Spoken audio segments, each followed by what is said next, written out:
CreepyCorner stories. Hey everyone, welcome back to CreepyCorner stories. You know, diving into the dark web is always risky, but sharing these stories with you makes it worth it. I'm curious, where are you watching this from right now? Let me know in the comments below.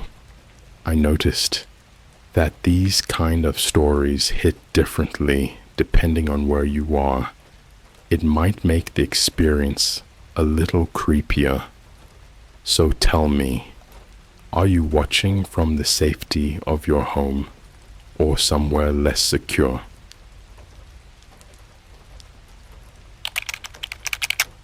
I found a retro game on the dark web that ends with a live stream of your own death.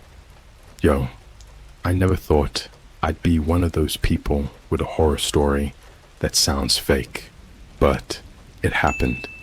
This is 100% real, and honestly, I don't even care if you believe me. I'm posting this so someone knows before it happens again. This all started like 3 months ago. I was home from college for the summer, bored out of my mind, basically living off cold McChickens and iced coffee from the Starbucks drive-thru down the street. Nothing to do. My friends were either working full-time or on some corny digital detox trip in Utah. So I was mostly scrolling Reddit, watching horror YouTubers like Mr. Nightmare, Llama Arts, and binging Here's My Story animations just for that creepy bedtime adrenaline. You know the vibe. Now, I've always been a little too curious for my own good. Ever since middle school, I'd been low-key obsessed with the deep web. You know, that part of the internet that you're not supposed to mess with unless you have a VPN, Tor browser, and a death wish. But here's the thing. I wasn't going on there to buy organs or whatever. I just liked poking around on the forums. Mostly it's dead ends, sketchy hitman scams, red room rumors, and Bitcoin wallet generators that definitely aren't real. Nothing ever actually happens until it does. So, one night around 2:30 a.m., I'm chilling in my room, rain outside, LED lights on purple, sipping flat Dr. Pepper, when I end up on this hidden .onion forum I'd never seen before. The page looked like it was made in 1999. Gray background, blinking text, no graphics, just pure HTML hell. The top banner just said, last level, no going back. It had maybe 4 threads. Most of them were empty or deleted, but one caught my eye. It was titled, Uninstall Reality, Play the Game, You Can't Quit. Yeah, stupid, right? But I clicked on it.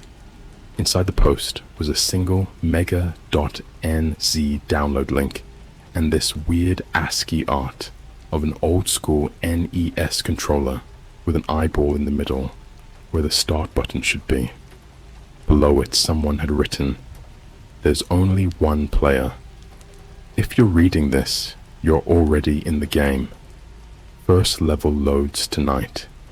Don't look for rules. There are none. Most people would have dipped right there.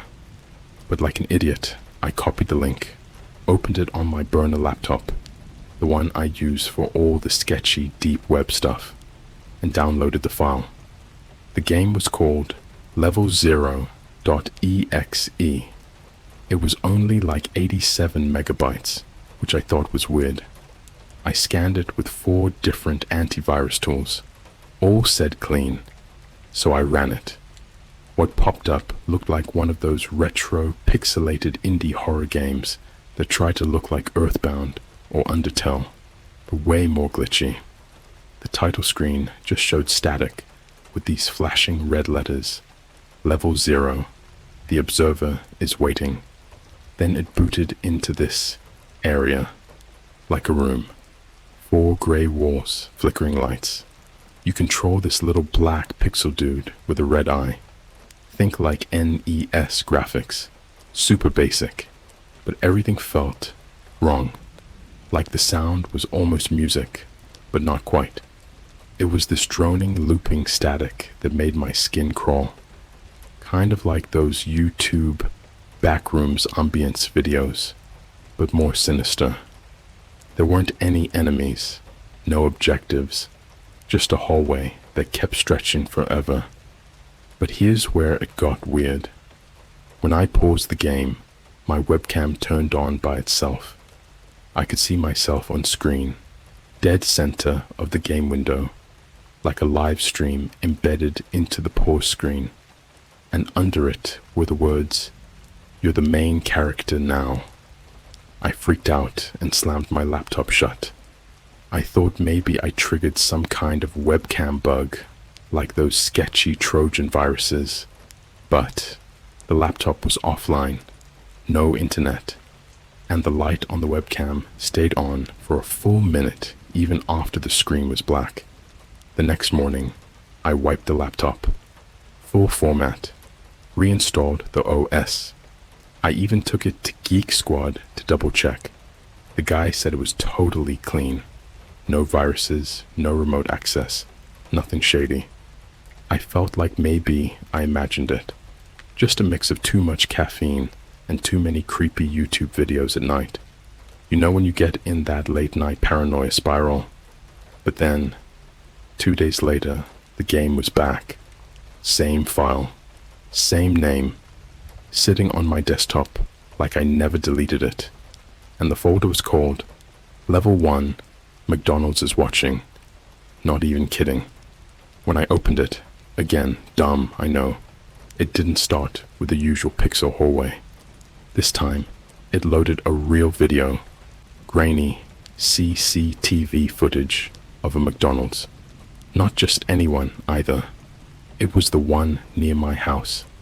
Like my McDonald's, you could even see the busted drive-through speaker that never works. The camera angle was from inside the restaurant, pointed right at the counter. No audio, just footage, but it was playing in real time. 3:17 p.m. I looked at the clock on my phone. Same time. I watched the screen and literally saw a guy in a red hoodie walk in on the game screen, and then 10 seconds later, he walked in for real. It was live. This wasn't gameplay. It was surveillance. I closed the laptop again, unplugged it, and sat there staring at it like it was going to explode. My heart was pounding, like full-on horror movie, heartbeat sound effect, pounding. I don't know why I didn't tell anyone. I guess part of me didn't want to sound insane. Plus, it felt like maybe I was still dreaming, or maybe it was some kind of viral ARG, like those analog horror channels do, like Local 58 or the Mandela Catalog. But later that night, I found something that turned it from weird to terrifying. I got a DM on Instagram. My account is private, but this guy had somehow messaged me anyway. The username was just at level 0, spectator, no profile pic, no posts. The message said, "Nice McDouble. Too bad it's your last one."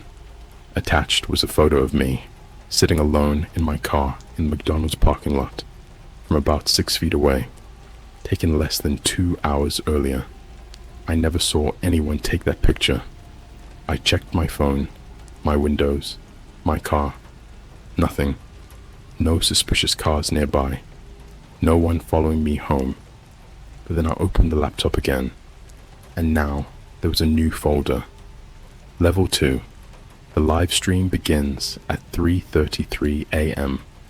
The night the live stream began, I had no idea what kind of nightmare I was stepping into. No clue how deep it went. No clue what kind of people were watching, but they were watching. I didn't sleep that night.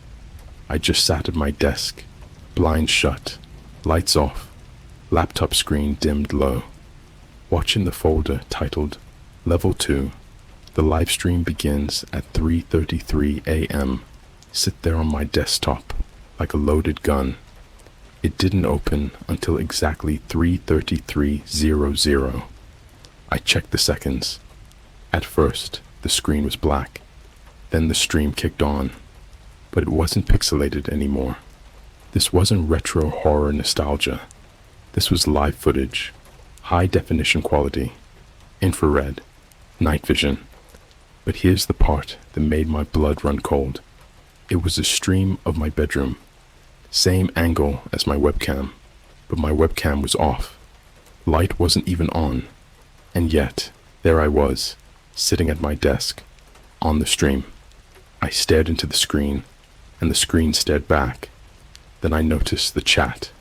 Yeah, there was a live chat on the side of the video. No usernames, just anonymous messages. All black text on a blood-red background. Messages rolling in, fast, like it was some kind of Twitch stream for serial killers. He's awake, LOL. Bet he won't last till level 4. Rip in advance. Knife or wire? Place your bets. Check his window. That last one made me freeze. I turned around so fast, I nearly knocked over my chair. My window's second floor, right above the patio, and I always keep it locked. But the curtain was moving, not flapping, like wind, just barely pulled back, as if something, was peeking in. I grabbed my phone, tried to take a picture, but the screen glitched. I'm talking full digital meltdown. Battery icon disappeared, camera froze on static, then rebooted and said, "Unknown error, stream interference." I threw the phone and slammed the window shut, then pulled the curtain all the way across, heart racing. I didn't sleep. I didn't blink. I just waited until sunrise. When the sun finally came up, I forced myself to go outside. I needed to breathe real air, think, figure out why this was happening. I walked to the local park, same one I've been going to since I was a kid. Place has this old rusted slide that every kid says is haunted because it always burns your skin, even on cloudy days. Stupid playground myths. But as I walked past the benches, I saw something taped to a lamppost. Yellow, curling paper. Looked like a flyer. I figured it was for a lost dog or something. Nope. It was a grainy, photocopied screenshot of the stream from last night. My bedroom, me at my desk, and across the bottom of the page, someone had scribbled in Sharpie, "The observer never blinks." There were dozens of these flyers, all over the park, on trees, on the side of the ice cream truck that always parks outside the school. Some were in people's mailboxes. One was inside the newspaper box at the gas station. All of them with a different still from the stream. Me in my bed, me walking to the fridge, me brushing my teeth. And each one had a new caption. Why do you think they call it a dead-end street? It's not a live stream, it's a countdown. Every camera points to you. That's when it hit me. This wasn't just a game. This wasn't just watching. This was preparing me, like, mentally, wearing me down, breaking me apart in pieces until I wanted it to end. That same day, a new folder appeared. Level 3, choose your body bag.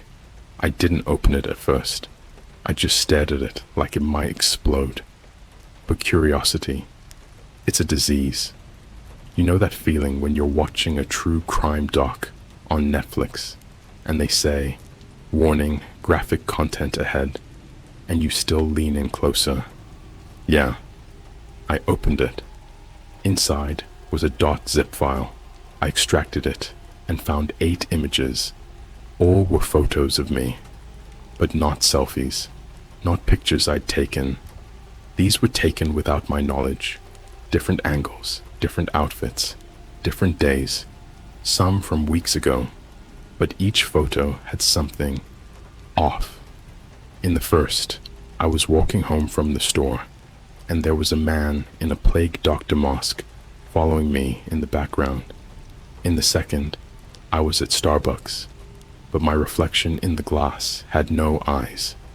The third showed me lying in bed, but there was someone under the bed, barely visible. A face, smiling. I started checking everything. My apartment, my car. I unscrewed every smoke detector, unplugged every smart speaker, shattered my Echo Dot with a hammer. I even opened the vents. I thought I was losing my mind. I wanted to be crazy, because the only other explanation was worse. They were watching. They were inside. And then I got the message that ended any doubt I had. It wasn't online this time. It was written on my mirror in what looked like red lipstick, but smelled like rust and rot. Everyone's watching your finale. Live stream ends in 3 levels. I didn't touch it. I just stood there, frozen. The room was cold. My breath came out in fog, like the temperature dropped 20 degrees. That's when I noticed something else. My reflection wasn't moving. I was standing there, panicking, mouth open, shaking, but my reflection, just smiling, wide, almost too wide. Then it raised its hand and pointed behind me. I ran. I didn't even look back. I booked it down the stairs, out the door, barefoot. Ran down the block like some lunatic, neighbors staring through their blinds. I didn't care. I went straight to a hotel, paid cash. No ID cheap place, off the highway near a Waffle House and an abandoned shopping center.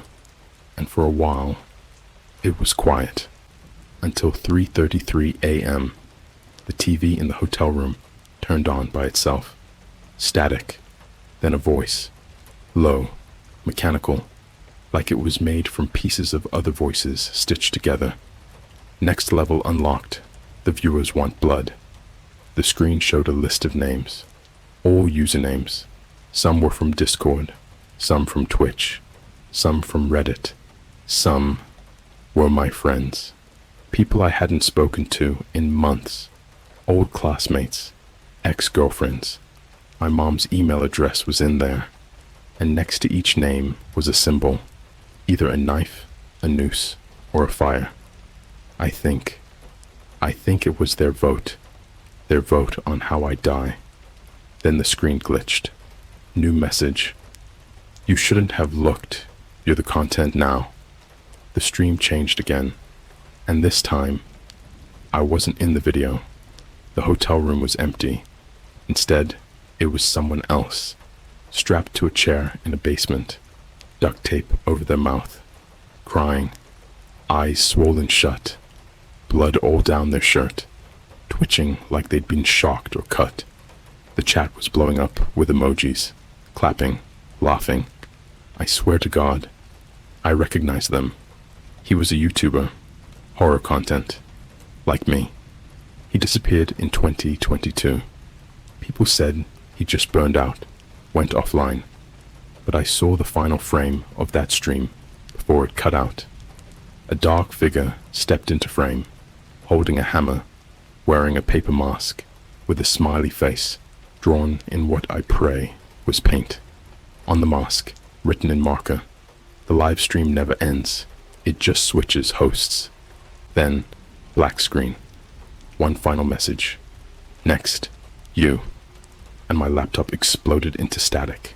When I tried to close it, the screen burned my fingers. Literally burned, like it had overheated from the inside.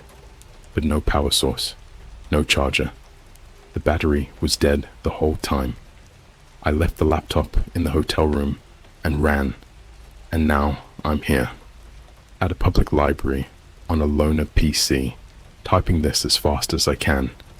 I don't know how long I have. I don't know who's watching, but I've seen the levels. They go up to 5, and I'm on level 4. The last folder on the desktop read, Level 4, dig your grave or we'll pick one for you. It's not a game anymore. It never was. I thought it was some twisted ARG. I thought it was viral horror, some elaborate stunt for clout or clicks. But it's not. It's something darker, older. It's real. The kind of real that makes your teeth hurt and your thoughts come in fragments. The kind of real that makes you question whether the world you live in was ever real to begin with. I haven't been home in days. I don't even know what home means anymore. Every hotel I crash at ends up the same. Cold TV static in the middle of the night, burned out light bulbs, something breathing in the vents. I tried hiding in a Walmart 24-hour supercenter once. Just stayed walking the aisles, pretending I was shopping. Thought I could trick it if I kept moving. At 3:33 a.m., every screen in the electronics section lit up at once. Every flat-screen TV, every phone display, even the digital price tags. All of them showed me, sleeping in the fetal position on the ground near the camping aisle. Except I wasn't sleeping. I was bleeding, throat slit, mouth open like I was trying to scream but forgot how. And behind me, a figure, same one from before. The mask is always changing, but the smile is always the same. This time, it was a clown mask, handmade, newspaper glued together with old blood, painted with some kid's crayons, probably stolen from a booth at Denny's, and 2 glass marbles for eyes. It wore a red party hat, and it didn't move, just stood there, watching me die on loop. The employees didn't even notice. They never do. It's like they're not part of it, not connected to the feed. Sometimes they glitch. Sometimes they freeze mid-sentence. One cashier kept repeating, "Do you have a membership card?" over and over again, even though I was just standing there shaking. That was the night level 4 activated. It didn't come in a folder this time. No .exe file, no title screen, no pixelated menu. It came in the mail. Yeah, physical mail. A dirt-covered cardboard box. No return address. Just my name, written in lowercase, with what looked like a burnt Sharpie. It was soaked through like someone had buried it and dug it back up. Inside was a shovel. A kid's toy shovel. Bright blue plastic handle, chipped red scoop, but it was cracked down the middle, covered in something dry and dark that flaked when I touched it. Underneath it, there was a Polaroid photo of a grave, freshly dug. No tombstone, just a wooden stake with the number 4 carved into it. On the back of the photo, written in scratchy pencil, like a kid learning cursive, "Dig it before sunrise, or we'll bury someone else instead." There was also a GPS coordinate, somewhere in Oregon, deep in the woods. So what did I do? I went, because by now it wasn't about me anymore. If I didn't do what the game said, it would pick someone else. I've seen it happen. I've watched the level 3 footage play again and again. There are other people, other players. Some of them don't finish the game. They get voted out, discarded like bad live stream content. And what happens to them? You don't want to know.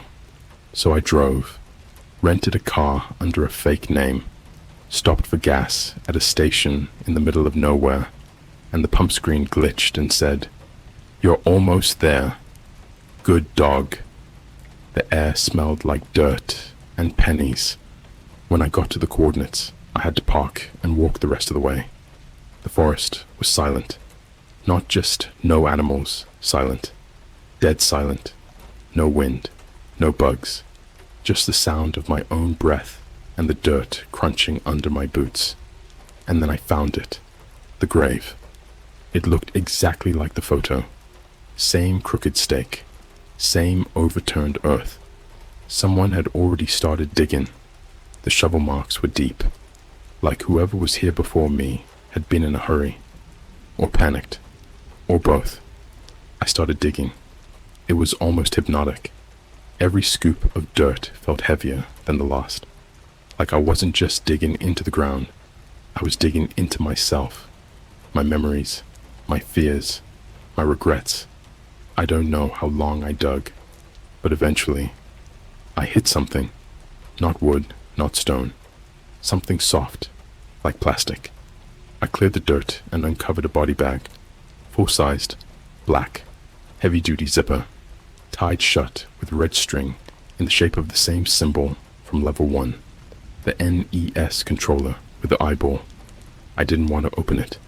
Every cell in my body screamed, "Don't open it." But I had to. The zipper was wet, like it was sweating. I pulled it down, inch by inch, and inside was me. Number. Not a mannequin, not a prop. It was me. Same clothes, same birthmark on the neck, same scar on my eyebrow from when I fell off a scooter in 7th grade. Dead, pale, eyes wide open, mouth sewn shut with red thread. But the worst part, the eyes were following me, not moving, just aware. I fell back, threw up, almost passed out. Then my phone vibrated. No notifications, no texts, just a countdown on the screen. 021304 until live stream. Choose who takes your place. Below it were 6 photos. People I knew. My cousin Jenny, my old roommate Mike, a kid I tutored last summer, my 4th grade teacher, some guy I barely remember from high school, and my mom. Each photo had a checkbox. No names, no explanations, just the choice. I didn't check any of them. I turned off the phone, took the shovel, and buried the body bag again. Fast, sloppy, just enough to cover the nightmare back up. I left the forest, shaking, skin frozen, heart numb. Thought maybe that was the end. Maybe I passed level 4 by refusing to pick. But I was wrong. When I got back to the car, the windows were fogged up, and written in the condensation across the inside of the windshield, "You took too long." I drove straight to a hospital. Thought I could get psychiatric help. Check myself in. At least be around other people. Be on cameras they couldn't hack. But the second I walked through the E-Art entrance, the lights flickered. The TV in the waiting room glitched. Then it switched to static. And there it was. The live stream, playing on the hospital TV. Same red chat messages. Same faceless audience. And this time, the camera wasn't pointed at me. It was pointed at my mom's house. A live feed, 4K quality. Camera panning from room to room like someone was walking through it, looking for her. I screamed. I begged the nurses to help. Told them someone was in her house. They tried calling security, tried calming me down. But when they picked up the hospital landline, the voice on the other end just said, "Level 5, loading." And then everyone froze. The nurses, the receptionist, the security guard, like statues, like their programs were paused. I ran. I didn't look back. Now I'm here. I don't know what level 5 is, but I think it's the end, not just for me, for whoever they choose. If you're reading this and someone sends you a game called Uninstall Reality, don't open it. Don't play. Don't even click the link. It doesn't want players. It wants hosts. There's no sleep anymore. Just flashes of static and the echo of screams I never let out. You don't play level 5. Level 5 plays you. There's no .exe file this time. No folder. No warnings. You don't get a choice anymore. By the time it begins, you're already inside. You're the product. You're the sacrifice. I woke up in a place I don't remember going to. Not a hospital, not a house. It was a room, a perfect white cube, maybe 20 by 20 feet. Seamless walls, no doors, no corners, just blank surfaces like it was printed into the world, like God copy-pasted a sterile purgatory onto the planet and forgot to give it a way out. There were 4 cameras, one in each corner of the ceiling, all pointed at me, all glowing red, recording. I couldn't see them, but I could feel them, watching. Every time I breathed, the cameras made this faint ticking sound, like an old film reel grinding celluloid. It matched my heartbeat. I screamed. I banged on the walls. Nothing. Then a speaker in the ceiling clicked on. The voice that came out wasn't a voice. It was the combined whisper of thousands, all overlapping. Male, female, child, old, robotic, screaming and laughing at the same time. It was like audio had gone insane, and it said, "The final level begins now. You have been promoted to host."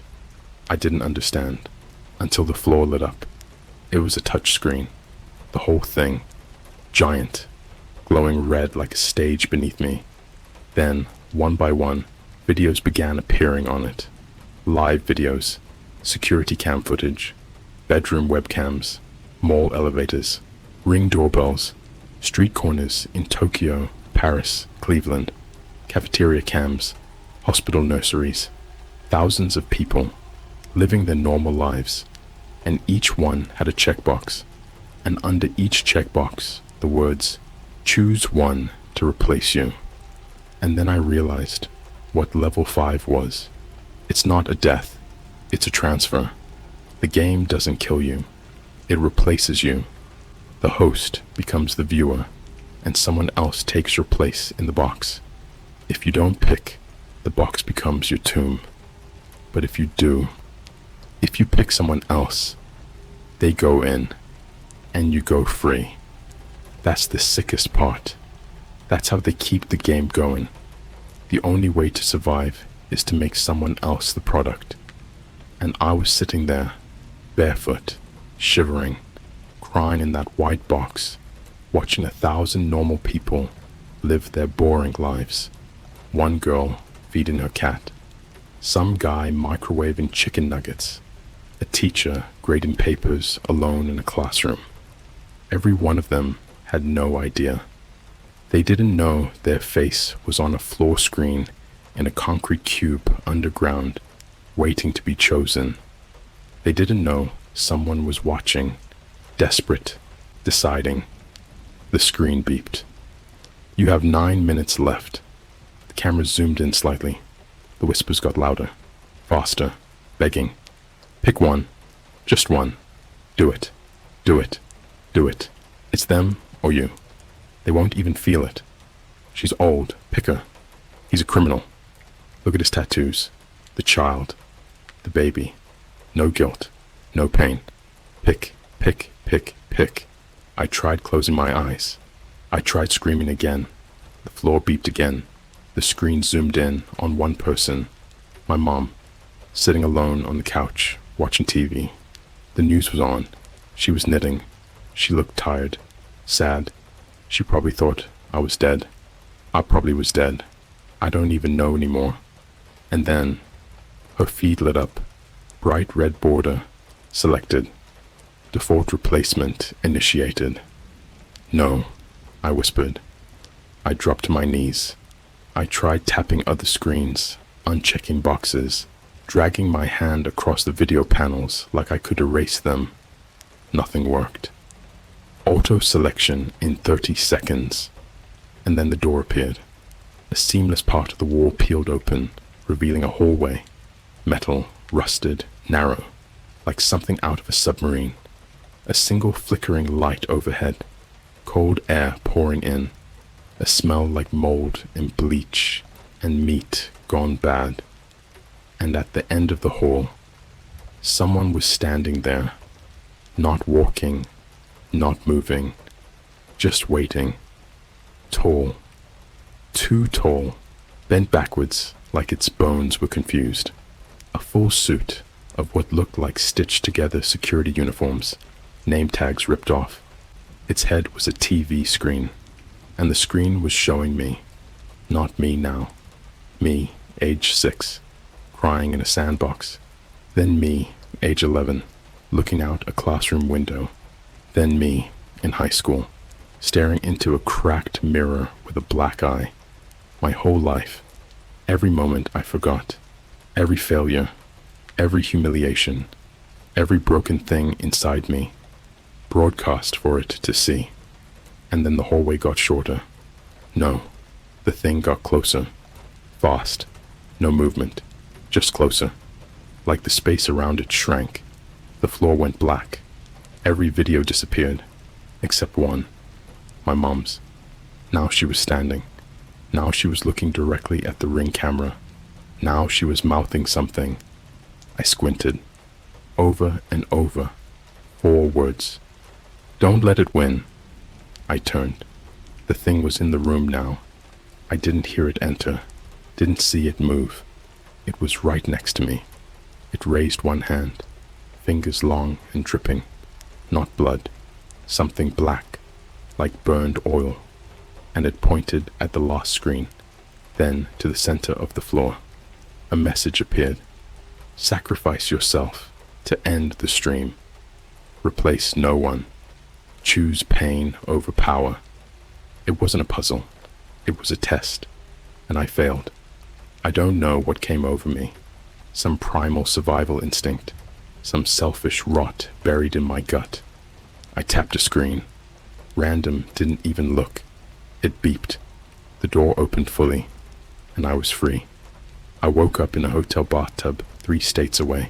Skin covered in red ink. Like someone wrote a book on my body. Every limb ached. My mouth had been stitched shut and reopened. The scars are still there. My phone was beside me. No apps. Just one message. Congratulations. You're a viewer now. And underneath that, your live stream begins at 3:33 a.m. But this time, I won't be the one on screen.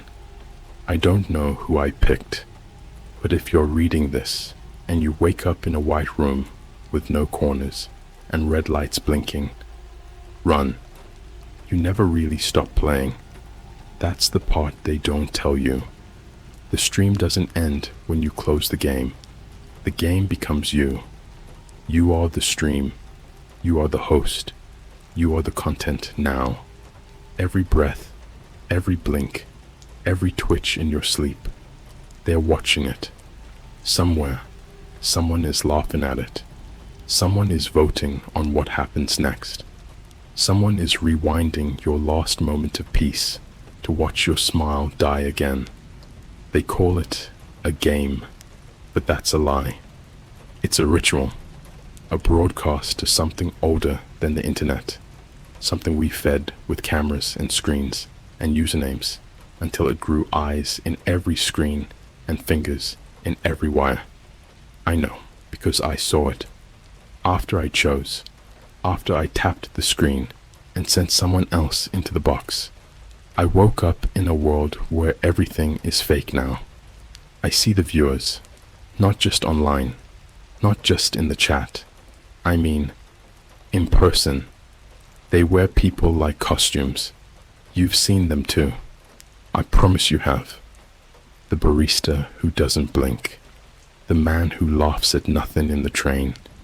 The baby staring into thin air and crying like it sees your expiration date. They're the viewers. And when you become one of them, you start to see the camera feeds everywhere. They're not apps. They're not in devices.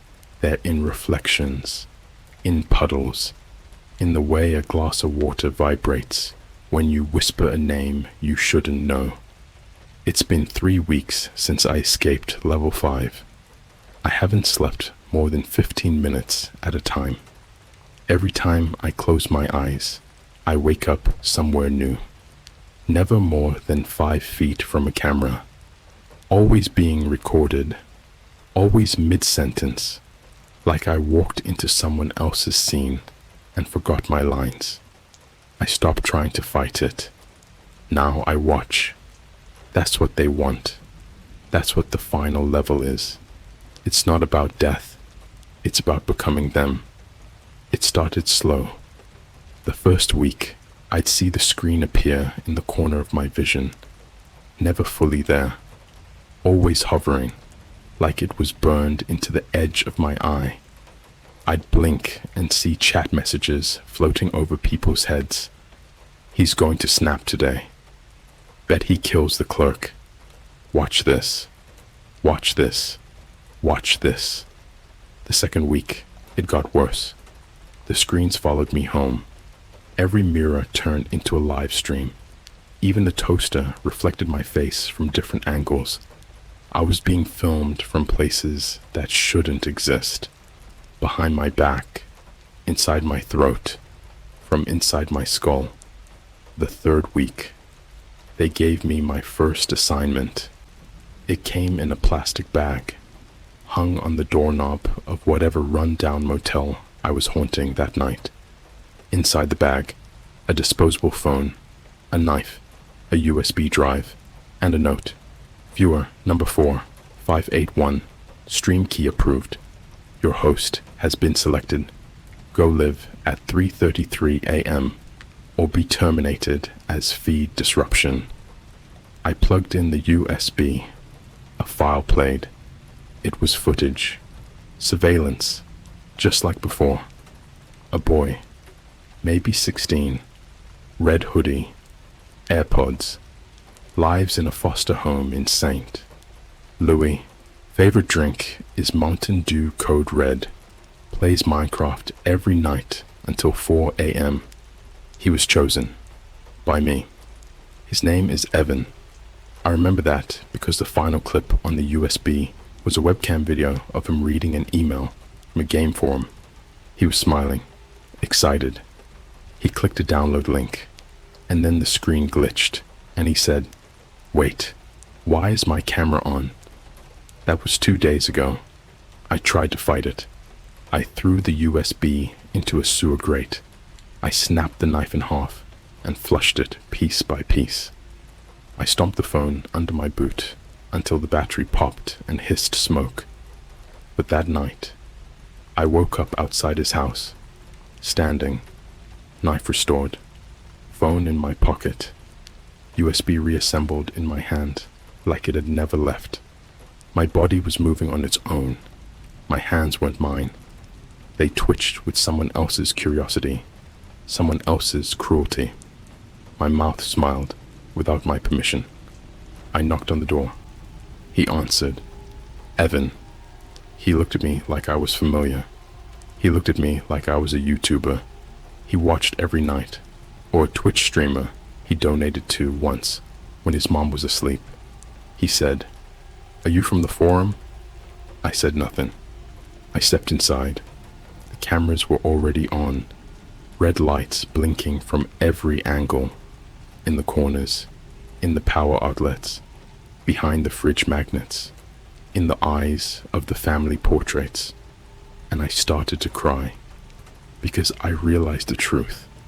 The game was never about finding players. It was about building hosts, one generation at a time. The viewers become hosts. The hosts become streamers. The streamers become gods. That night, at 3:33 a.m., I went live. But I didn't do what they wanted. Instead, I confessed. I told the viewers everything. I showed them the USB.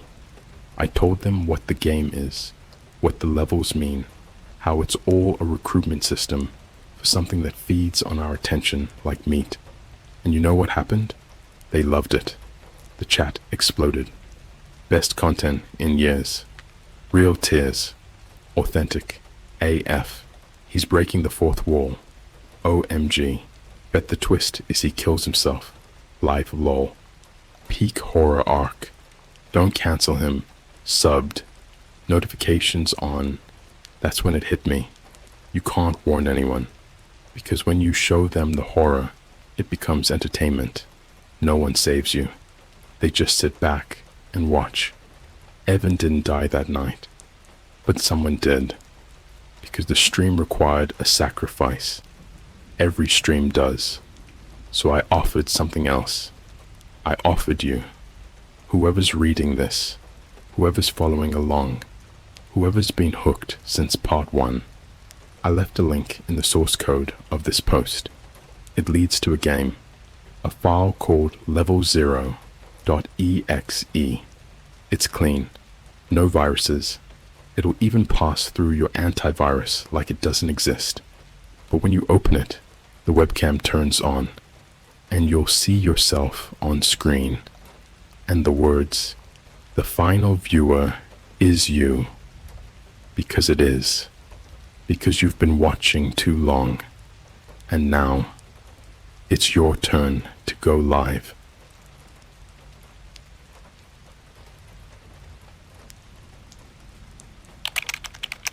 I found a dark web forum that links fast food menus to military experiments. Hey Reddit, this is my first time posting on here, so go easy on me if the formatting's a little off. I wasn't planning on ever writing something like this, but after what happened, I can't sleep. I keep seeing things in the corners of my room that aren't supposed to be there.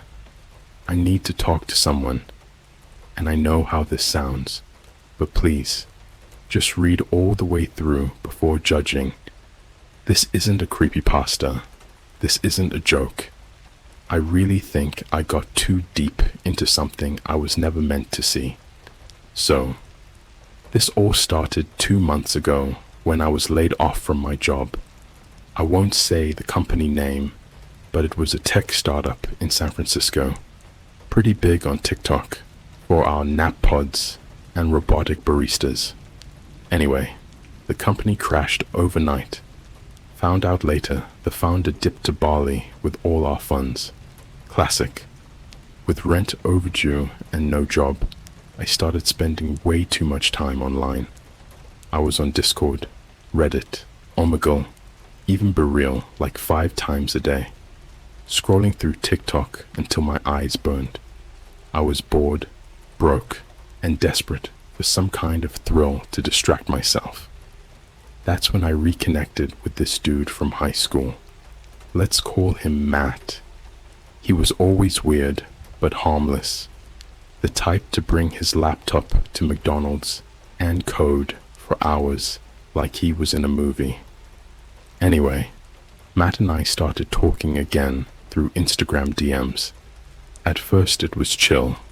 Memes, old school stories, the usual. But then he said something that stuck with me. Ever wonder why McDonald's ice cream machine is always broken? There's forums that say it's not what you think. I laughed it off. Said something like, "Lmao, yeah bro, it's 'cause the employees hate cleaning it." Then he sent a link. Just the URL. No message. It looked like a normal forum link, but it was all numbers and gibberish. Not .com, not .org, just random characters and a .onion at the end. If you know what that is, you know exactly where this is going. If not, that's the dark web. Now listen, I'm not stupid. I knew the dark web was dangerous.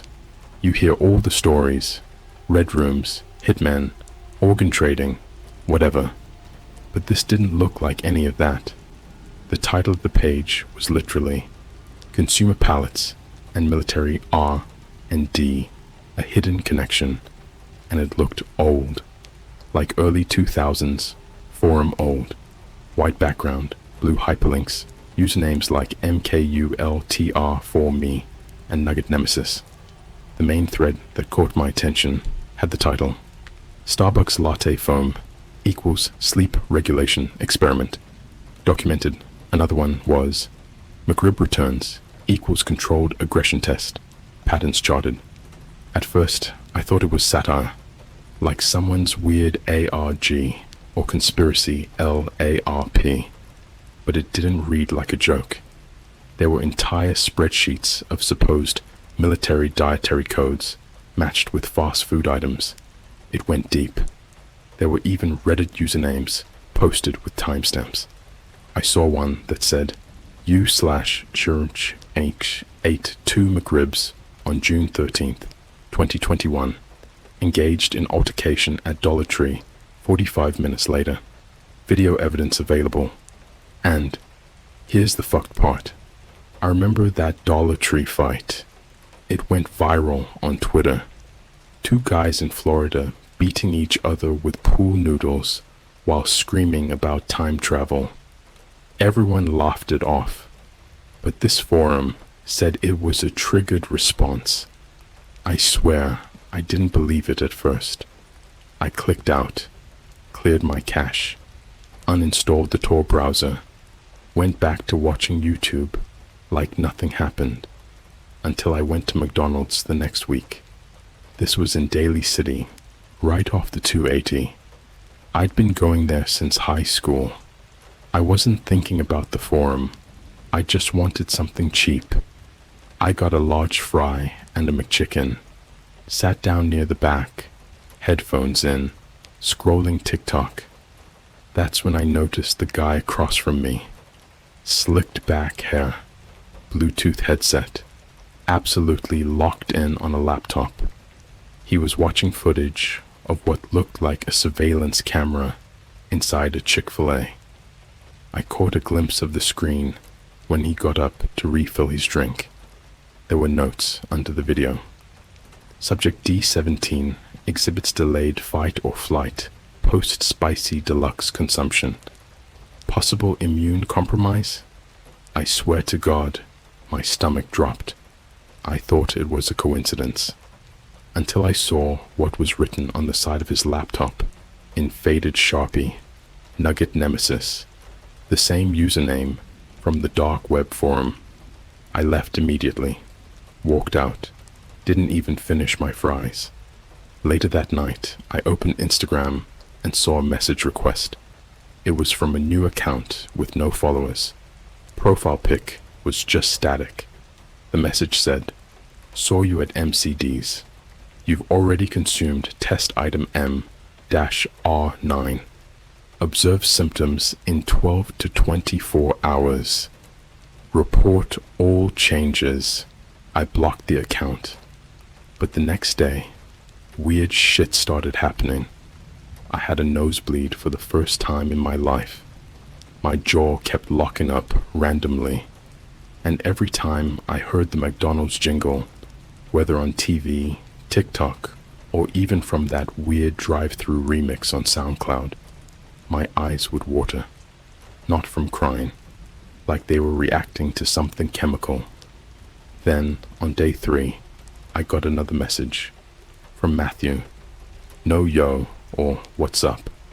Just this. You triggered your first cycle. Don't eat anything branded for the next 2 weeks, and stay away from Starbucks. Their new pumpkin foam is phase 2. I'll stop here for now. I know this sounds insane, but I haven't even gotten to the really messed up parts yet. Like the Starbucks barista who tried to warn me in Morse code, or the live stream I found of a guy injecting Monster Energy directly into his veins, or how Ronald McDonald might not be just a mascot, but a monitor. I need to get this all out before they silence me too. Edit. Thanks for the awards and DMs. If any of you have experienced similar things after eating fast food, drop it in the comments. I don't think I'm the only one anymore. Let me just say this. If you've ever eaten a hash brown from McDonald's at exactly 7 a.m. on a weekday, you've already been part of this. You didn't sign anything. You didn't volunteer. But they don't need your permission. They never did. I stopped eating branded food completely after Matt's message. No McDonald's, no Starbucks, no 7-Eleven. For 2 weeks, I lived off rice, boiled eggs, and food from a tiny corner store that didn't even have a logo. but my body was already changing. It started with my sleep. I'd close my eyes and get these violent, static-filled micro-dreams. They'd last maybe 3 seconds, tops. But every time I blinked, I saw flashes. A metal room with flickering overhead lights. A woman screaming in slow motion while holding a cup of Wendy's chili. A group of children sitting silently in a circle, all eating McNuggets, with blindfolds on. And then I'd wake up screaming. My fingernails started falling off, one by one. I didn't feel pain, just this weird tingly pull every time I looked at a fast food logo. And I couldn't prove it, but I swear to God, there were new logos appearing around my neighborhood overnight, like someone was planting them. There's no reason there should be a Popeyes inside a dentist's office, but there it was. And the worst part? No one else noticed. I tried to talk to people. My landlord, a cashier at Target. I even messaged a girl I went on one date with last year because she used to work at Subway. No one responded. One person told me to get back on my meds. Another said, "Yeah, the McRib's coming back. You're just excited." But I wasn't excited. I was watching people change. There's this homeless guy who lives under the bar tracks near 24th Street Mission. He's been there for years, always muttering nonsense and digging in the trash. But 2 nights ago, I walked by him around 2 a.m. and heard something that made me stop cold. He wasn't muttering. He was chanting, "Project Sweet Tooth. M Code 9. McRib returns. Reset begins." He locked eyes with me, dead, glassy eyes, and said, "You've already digested it. You're tagged now. Your blood smells like flavor enhancement compound I ran." I didn't look back. When I came back the next day, in broad daylight, he was gone. All that was left in his spot was a Happy Meal box, perfectly clean, like it had been placed there. Inside the box, a Polaroid of me, taken from behind as I stood at a Starbucks a week ago. There was a number scrawled in red marker on the back, C973BIO batch. That's when I realized something deeper was happening. This wasn't just psychological. I was part of a group, or maybe a batch. I started researching everything I could. Dark web forums, old CIA leaks, defunct food patents. I ended up on this French conspiracy blog run by a guy called Gene Neuro, who claimed he used to work on neuro-taste weaponry. His blog had been deleted, but I found one archived post from 2017 where he talked about something called Palatine 9. According to him, it's a chemical blend that binds to the neural reward centers, not just making food taste good, but making it emotionally necessary. He said it was tested in small doses through specific menu items tied to behavioral response trials funded by shadow military groups after 9/11. Addiction not to food, but to mood states connected to consumption. In short, eat a Filet-O-Fish, feel calm. Eat a Wendy's Baconator, feel reckless. Drink a vanilla sweet cream cold brew, and feel romantically lonely. They were training us. Each item a tiny lever, pulling our emotions like marionettes. Every sauce packet, every combo meal was a switch. Now, here's where it gets worse, because I found something live streaming. It wasn't on YouTube. It wasn't even on Twitch. It was on a hidden Tor node with a .mil suffix, the kind of address that doesn't just exist unless someone lets it. The stream title was Controlled Consumption Test, M-Series Subjects, Live. There were 12 people in a room, each sitting in front of a McDonald's tray. Each tray had a different combination: Big Mac with Diet Coke, 10-piece nuggets with high C, McFlurry with Oreo. They weren't eating yet. They were staring straight ahead, mouths slightly open, drooling. The timer hit 00. They all started eating in perfect sync. Then the screaming started. Subject number 3 grabbed her head and began slamming it into the table. Subject number 7 began convulsing, throwing up a thick pink foam that looked like strawberry milkshake. Subject number 9 just started laughing, hysterically, loud, choking laughter until blood spilled from his nose and he collapsed. I watched for 16 minutes before the feed cut to black. Right before it ended, someone behind the camera whispered, "This batch will be cleared and recycled for new tests." Prep Phase 4. School integration. School integration. They're testing this stuff on kids. It makes sense. Think about how many school lunches are tied to brand contracts. Ever wonder why so many school cafeterias partner with Taco Bell, Pizza Hut, or Chick-fil-A? Because the earlier they start, the better the control.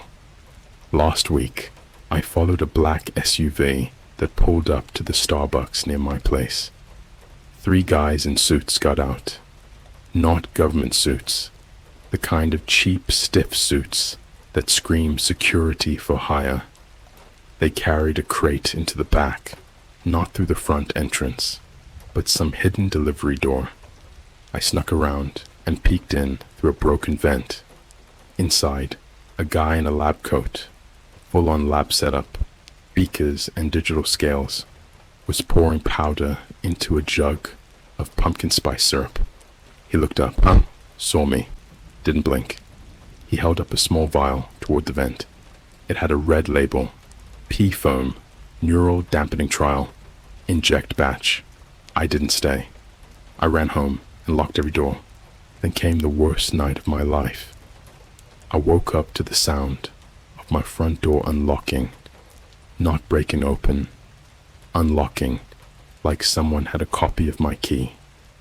I grabbed a kitchen knife and crept into the hallway. Someone was standing in my living room, not moving, not saying anything, just watching me. They were wearing a McDonald's employee uniform, but it was all black. No logo, just the uniform, spotless. Their face was blurry, like my eyes couldn't focus on it. Then they spoke. "You've tasted the code. You cannot unchew the signal." And then they vanished. Not like magic or teleporting. They just walked out calmly and closed the door behind them.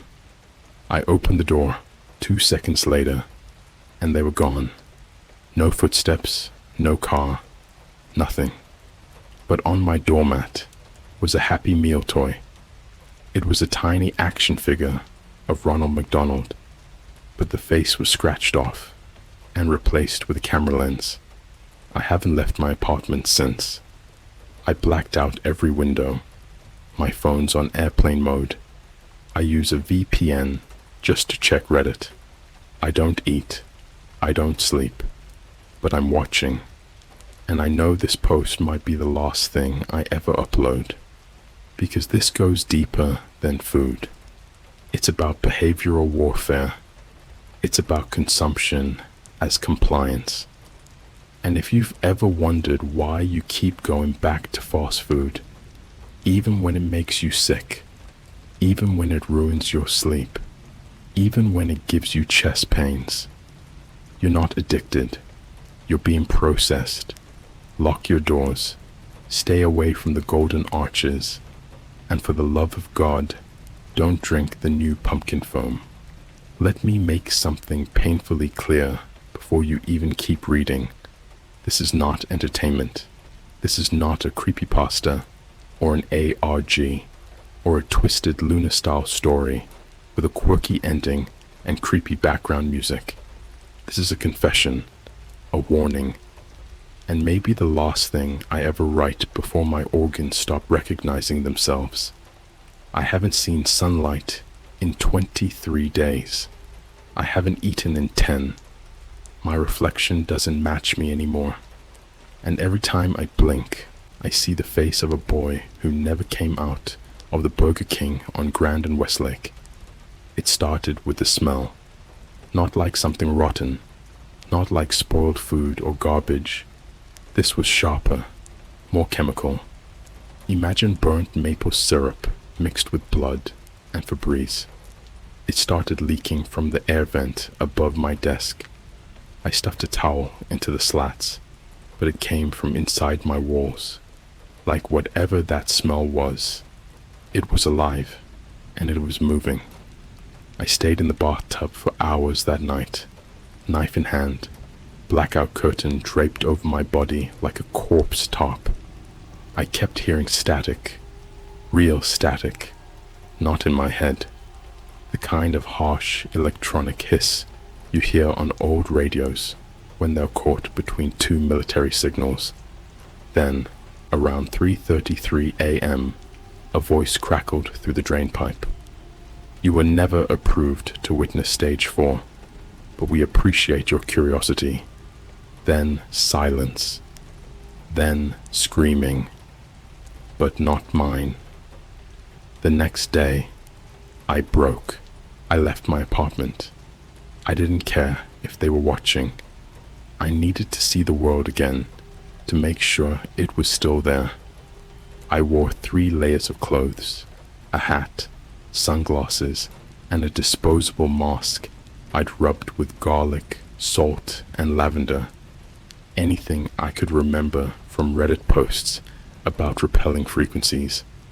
I walked 4 miles without stepping into a single branded business. But when I reached the park, I knew it was already over. They were testing phase 4 in the open now. No more secrecy. No more dark web whispers. The kids were drinking from juice boxes with tracking chips. I swear on my soul, I saw it. Parents handing out Lunchables with new logos I'd never seen. Purple and green color schemes, smiley faces, but wrong, distorted. A mother unwrapped a McDonald's seasonal surprise bag, and inside was a tube of burger mist. Burger mist, like perfume, but for meat. She sprayed it in her mouth and offered it to a toddler. I saw her eyes flicker for half a second, like her pupils went vertical. I turned and ran.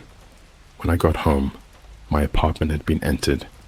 There was no damage, but I knew. I felt it. The towels I shoved into the vent, gone. The reflection in the black TV screen was staring at me, even when I wasn't moving. And on my kitchen table, a Happy Meal box, but this one was black, matte, no characters, no branding. Inside, a USB flash drive shaped like a chicken nugget, and a handwritten note that said, "Your blood contains 4.3 milligrams of pea foam. Congratulations, you survived the latency period. Now let's test your loyalty." The footage on the USB was pure psychosis. It was dated 1999, grainy VHS-style footage. A military-grade facility, no question. But this wasn't any place I could identify. No flags, no insignias, just pure concrete, steel, and light. Children were lined up in hospital gowns. They were fed trays of food labeled in black ink.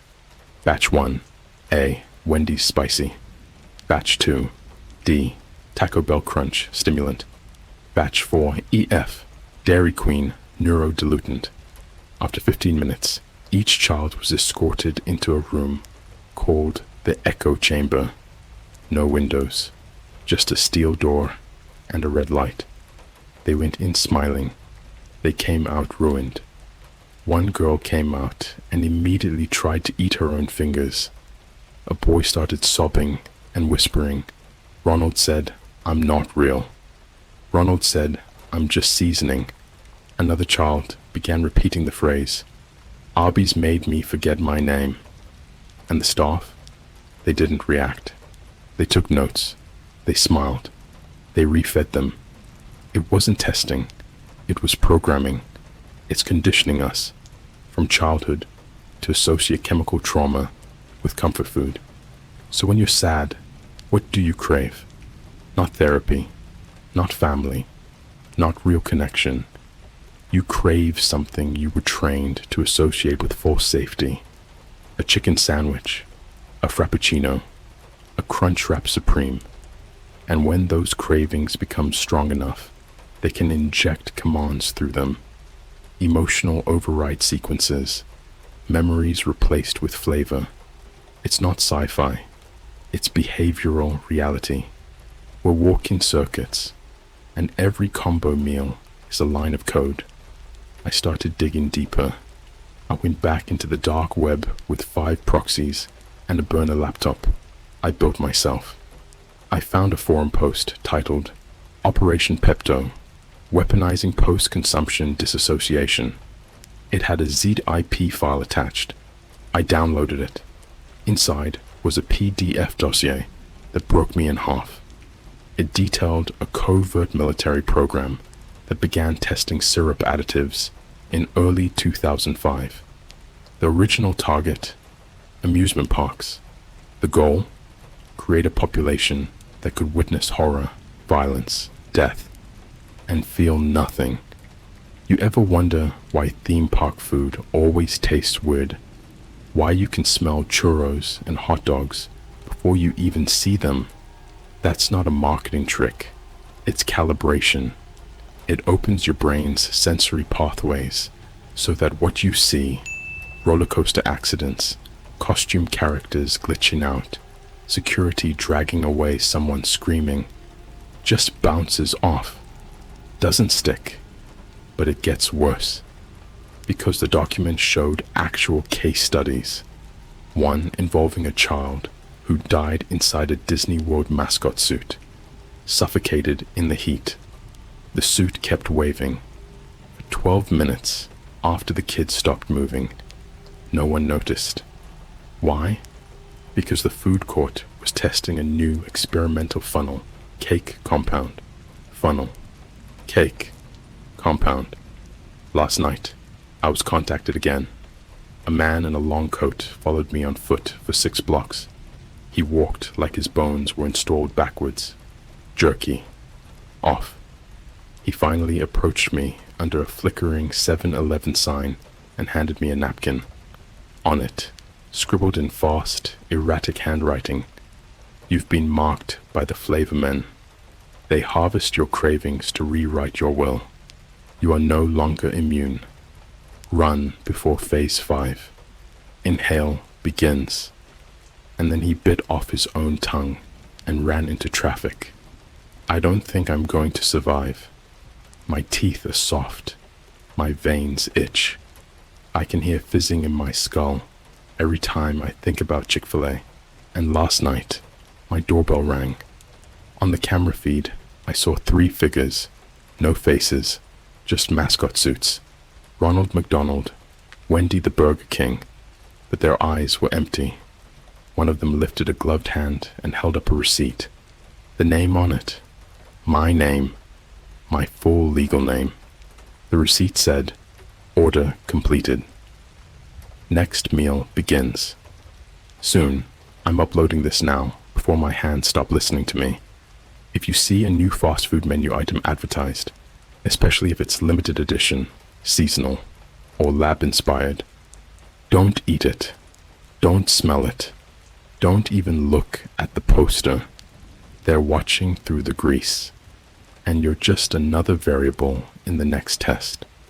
If this post disappears, it wasn't deleted. It was digested. You can still turn back.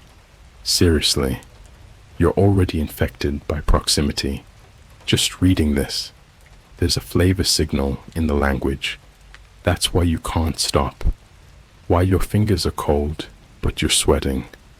Why you're chewing on nothing right now. Go ahead. Feel your jaw. It's moving, isn't it? I can't remember the last time I heard silence. Even when I unplug every device, drown the apartment in tinfoil. coat my ears in candle wax like some desperate wax museum caveman. There's always something humming. A low, syrup-thick buzz like your skull is caught in a microwave, set to reheat breakfast platter. That's how I know they've activated the soundstage. They call it Phase 5. Inhale. It's not about eating anymore. It's about hearing flavor, breathing signal, tasting obedience. A few days ago, I cracked. The isolation wasn't enough. I needed answers, even if it meant putting myself into their jaws. So I went back to the source. I visited the Wendy's off I-5 in the middle of Modesto. Why that one? Because in the dark web dump I found, there was a file labeled Cicada 421C-F, Cheese Induction, Control and Aggression, Dampening Analysis. Location, Modwend 731. Time, 04:44:44. Local. Subject, tag, u/deleted account 909. They had already tagged me, so I decided to walk into the trap wearing a GoPro, an anti-signal helmet I made out of compact discs and copper wire, and a body that didn't feel like mine anymore. The Wendy's was empty. No customers, no staff, just the lights buzzing like an electric gallows and a single cash register screen that blinked. Welcome back, subject. Order already placed. Proceed to table 9. I sat. The tray came on its own, slid to me from the kitchen by something I never saw. On it was one item, not on the menu, not ever. The obedience melt. It looked like a burger, but the patty was translucent. It pulsated like a slow heartbeat. The bun had symbols burned into it, not letters, not branding, more like diagrams pulled from the subconscious of a dying man. And the cheese, if I can even call it that, it whispered. You already know what happens if you eat, but you also know what happens if you don't. I didn't bite, but I smelled it, and that was enough. Everything inside me began rearranging. My spine felt like it was being folded like origami. My saliva turned thick, like motor oil mixed with caramel drizzle. I ran to the bathroom, but there was no mirror, just a screen, and on it, my face, but smiling, wide, too wide. It said, compliance confirmed, initiate nugget retrieval protocol. I blacked out for 27 hours, according to the timestamps. When I woke up, I was in a motel room in Reno. My hands were greasy, but I hadn't eaten. Or had I? There were stains on my teeth, orange and dark brown, like barbecue sauce and battery acid. I opened the trash, and inside was a Happy Meal box, torn and stained, with something moving inside it. It was a tooth, not mine, still bleeding, still twitching, wrapped in a receipt that read, "Do not resist the sauce. Flavor is truth. Ronald loves you more than God." That night, I saw the flavor men again, but this time, they weren't outside. They were in the vents. The drywall moved. They whispered through the screws. Their words didn't use sound. They spoke through smells. Every sentence was a flavor. Come with us. Tasted like mustard and funeral flowers. You belong to us now. Tasted like freezer burn and dead insects. We're almost ready to serve you.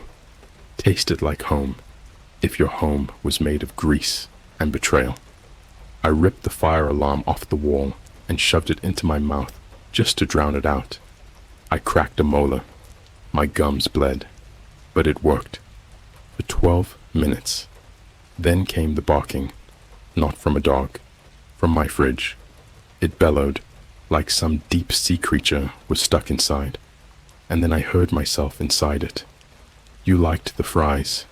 You said it out loud. You said it. You accepted the flavor. I clawed the fridge open. Inside, a Starbucks cup filled with hair, a McFlurry cup filled with teeth, none matching, and a Burger King crown wet with something I refused to believe was blood. Under the crown, a cassette tape with the words, "Eat or be eaten." I bought a cassette player from a thrift shop 3 towns over. The clerk smiled too long. His teeth were the exact same shape, all of them, like identical chiclets. I left before he offered me a free sample of anything. I played the tape at 3:33 a.m. It was a loop of the old Pizza Hut jingle, slowed, reversed, played over the sound of someone sobbing into a deep fryer. At the 6-minute mark, a voice cuts in. Phase 6 will eliminate the need for mouths. The new flesh will absorb through scent. Flavor will be airborne. Flavor will be law. And then screaming. Not human, but not human either. Like someone had digitized agony. I haven't slept since. My eyelids twitch in Morse code. I wrote it down. The gum in your teeth isn't yours. The hunger isn't yours. But the mouth is. For now, I don't know who's controlling me anymore. This morning, I found a small box on my pillow, wrapped in red and yellow foil. Inside was a single McNugget. Perfect. Shining, but vibrating. Humming like a pregnant wasp. Attached note. Lost bite. Then you'll know what you've become. I haven't eaten it, but I smell it. And the smell is writing words into my brain. If I vanish, know this. It's not a conspiracy. It's not a project. It's a preparation. You are being softened, melted, processed. You are a menu item waiting for your number to be called. The jingle isn't a song. It's a summons. And when you hear it in your dreams, you're not dreaming. You're remembering what you've already agreed to. Do not pray for me. Do not search for me. If you read this, you are already digested. This will be the last part I ever write with hands that still belong to me. The bone feels soft. The veins pulse like they're listening to static. My jaw clicks when I lie. And I lied in the earlier parts. Not about what happened. That was all real. I lied about surviving it. I never survived it. The nugget is inside me now. I didn't eat it. It entered through my skin. I woke up to find it pressed against my chest, just below the heart.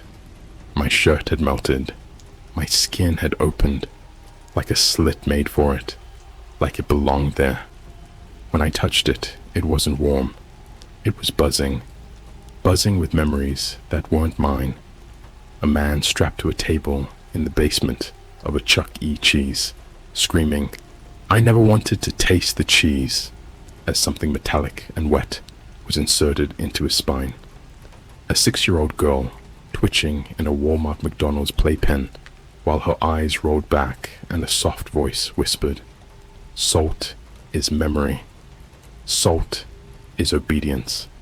A man in a Burger King crown walking into a police station, smiling and vomiting a receipt tape that listed every person he'd ever met and what sauce they'd prefer when processed. The nugget pulsed once, and then it was inside me. I didn't swallow. I didn't scream. It entered me like a contract being signed in meat, and after that, I remembered everything. The experiments didn't start with fast food.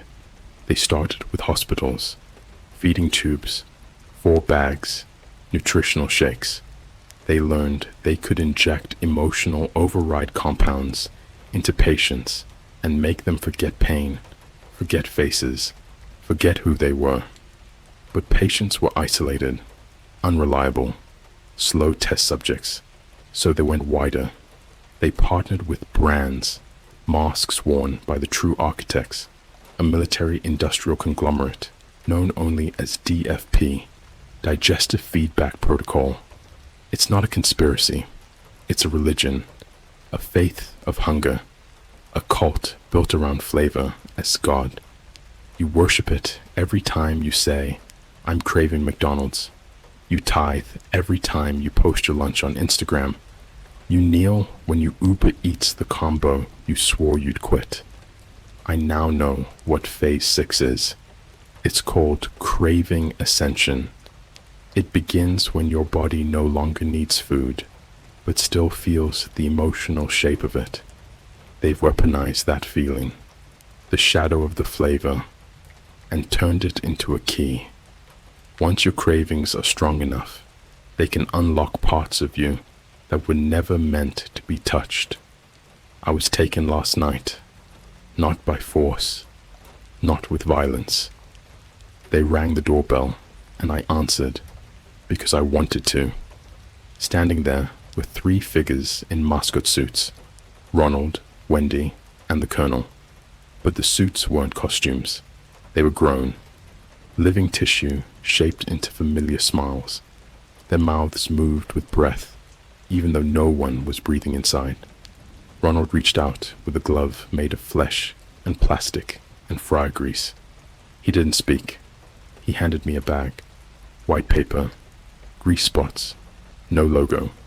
Inside, a mirror, wrapped in a burger wrapper. And when I looked into it, I didn't see myself. I saw a drive-through speaker. I saw my own mouth on it. Welcome back. What can I make you today? They took me to the test kitchen. It's not a building. It's a feeling. A place inside your skull, behind the part where nostalgia lives. Every menu item you've ever loved, it was cooked here, in a space between the flesh of your memory and the rot of your guilt. They don't test food anymore. They test people. They cook your decisions. The kitchen was filled with rows of screaming men and women strapped to grills that didn't burn flesh, but memories. You don't feel pain. You feel childhood birthdays melting off you. You feel your mother's voice dripping down your legs. You feel your first kiss being diced into a value meal. And then they feed you what's left.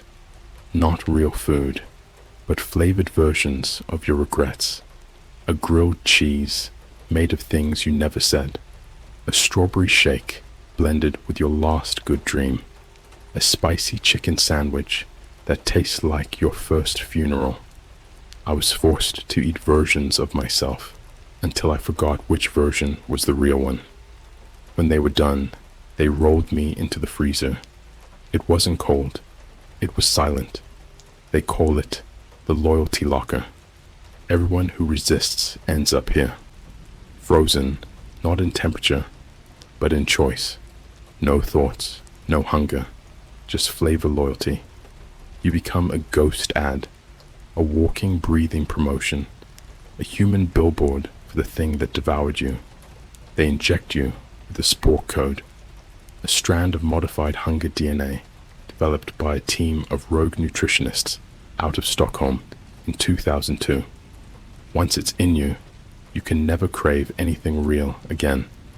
Only flavors they own, only signals they approve. When I escaped, I was no longer me. I was a product line waiting to launch. My blood tasted like Mountain Dew Baja Blast. My thoughts had timestamps. My dreams came with serving suggestions. And my skin, it smelled like that moment you unwrap a McDouble and convince yourself this time it'll be satisfying. It won't be, but you'll eat it anyway. I'm writing this in a stolen booth at a fast food museum built on top of a collapsed military base in Nevada. They say it's an interactive experience for tourists, but it's alive. The mannequins are breathing. The cash registers are watching. Every time I blink, the ketchup packets on the table shuffle closer, and there's something behind the soda machine that keeps whimpering my name. This is your last warning. Do not trust anything that tastes like a memory. If a meal makes you feel safe, it's because it's digging inside you. If a drink makes you nostalgic, it's because it's extracting something. If you find a new seasonal flavor, run. If you see a mascot smile too long, don't look away. They only smile when you're already marked. If you hear the phrase, "It's finger-licking good," while no one is talking, they are already inside your jaw. I can't hold it together much longer. The cravings are louder than my thoughts. I just saw my reflection in a puddle outside. I wasn't holding a phone. I was holding a combo meal, and it was breathing. Introducing the all-new Flavor Cycle meal, where every bite is you. Available for a limited time only. No refunds, no escape. No God, you don't eat it. It eats you.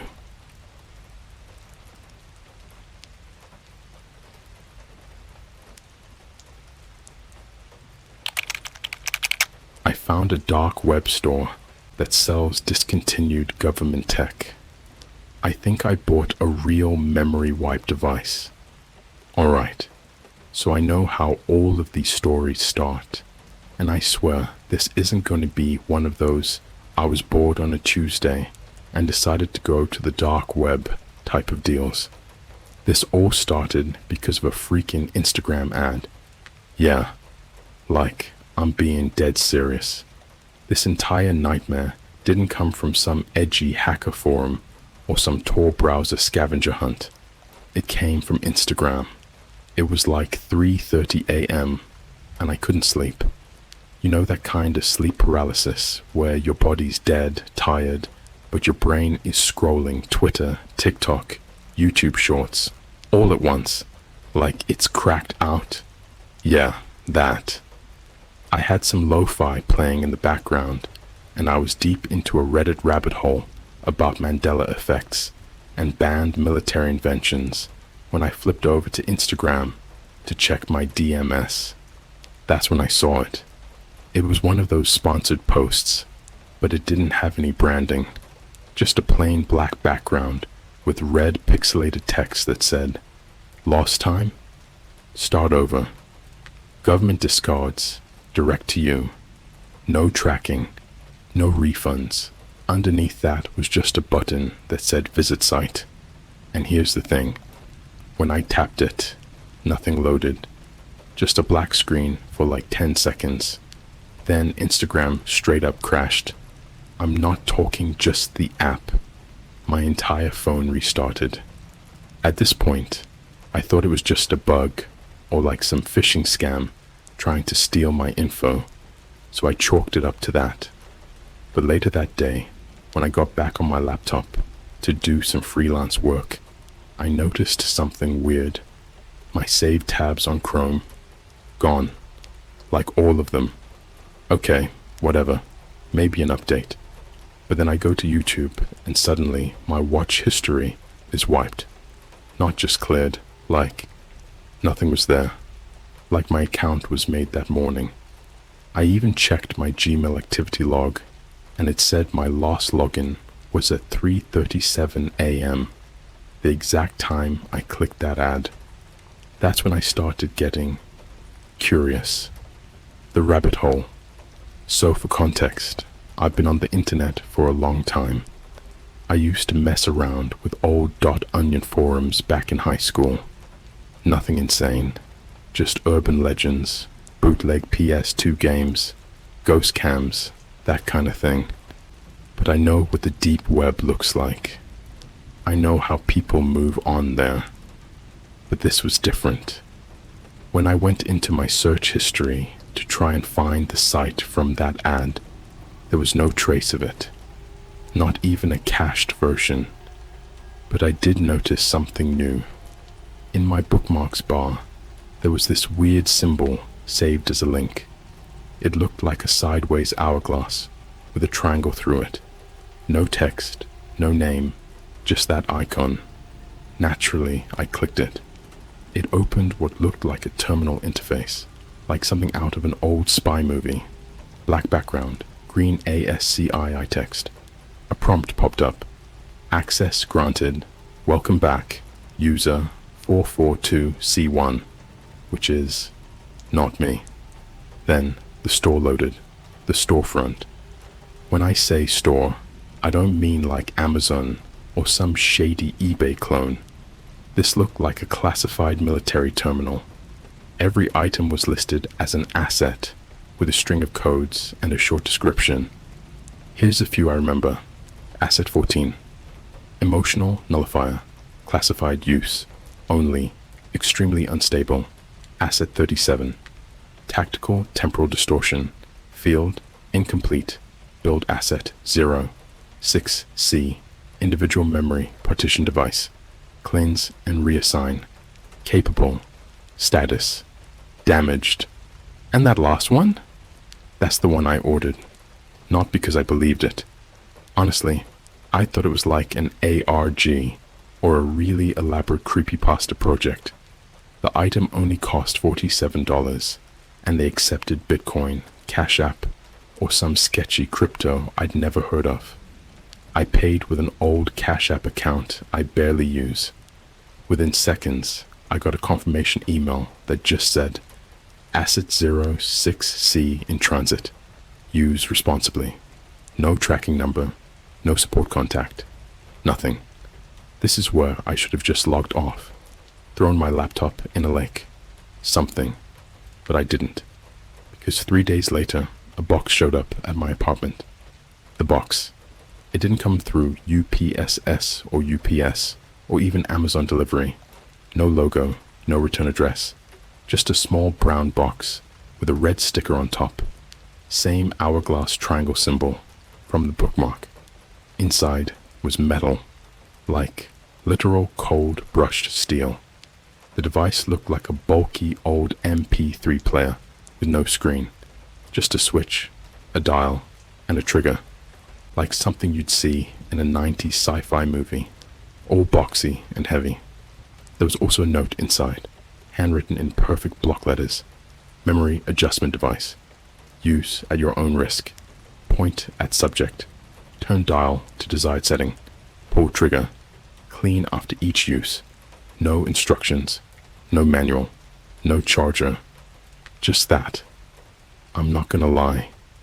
It gave me a weird feeling just holding it. Like, this wasn't some Etsy cosplay prop. This thing felt real. Too real. But I still didn't believe it. Not yet. Not until I tested it. The first use. Okay, so I didn't go around zapping people like some maniac. I started small. I pointed it at my cat. Don't judge me. I dialed it to the first setting. It was marked with a single red line, and pulled the trigger. Nothing happened.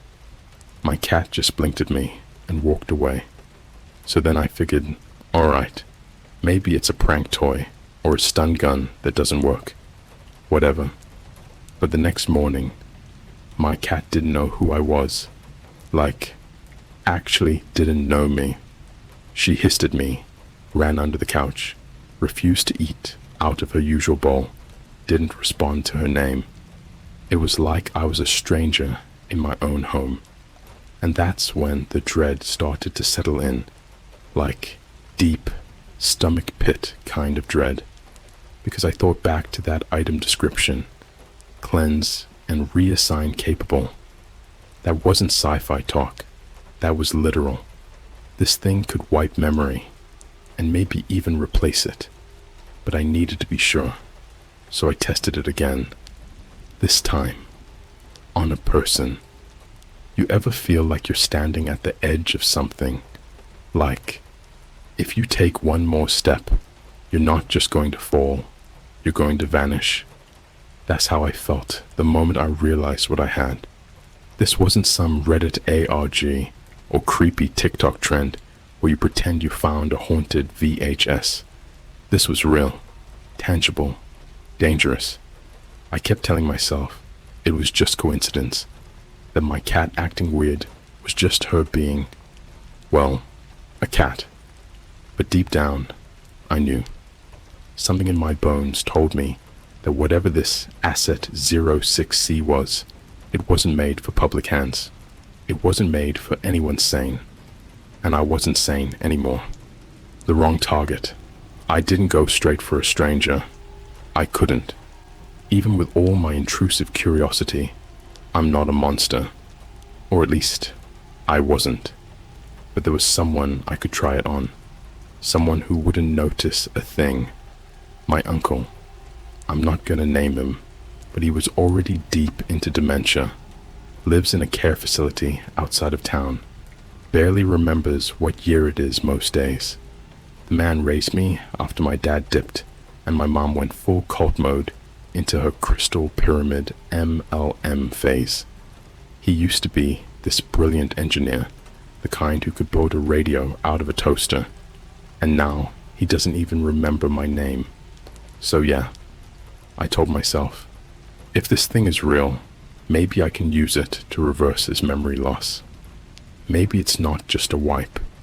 Maybe that reassign thing can bring something back. You see where this is going. The visit. I brought the device in a Starbucks cup, took the lid off, dumped out the coffee, wrapped the thing in paper towels, and slipped it in like a thermos. Walked into the facility like nothing was wrong. Nurses barely noticed me. I came in all the time. My uncle was sitting in a chair by the window, just staring. He looked up, blinked a few times, and said, "You're the postman." That's what he says to me now. Every time, every visit. I sat down next to him, pulled the device out of the cup, turned the dial 2 notches to the right. It made a tiny whirring sound, kind of like a film reel being loaded. I pointed it at his temple. I pulled the trigger. There was no light, no sound, just stillness, like the room paused for half a second. Then he blinked, and I swear to God, he looked right at me and said, "You dyed your hair again, huh? Looks awful." Like a dead pigeon, I hadn't heard that line in 10 years. I didn't even remember it consciously. But he used to say that to me all the time when I was in high school and going through my emo phase. He remembered me. He remembered me. But then it got worse. The side effects. I stayed with him for a while, and at first it was like something out of a dream. He was laughing, making jokes, telling me about the time he saw a UFO in Roswell in '94, and how he met my aunt at a Pink Floyd concert. Then, around the 35-minute mark, his voice started to loop, like, literally. He kept repeating the same 3 sentences. "You remember that gas station on Route 7, the one with the clown sign? You remember that gas station on Route 7, the one with the clown sign? You remember," over and over and over. Then his eyes started twitching, like, not blinking, twitching horizontally, like a stuck animatronic.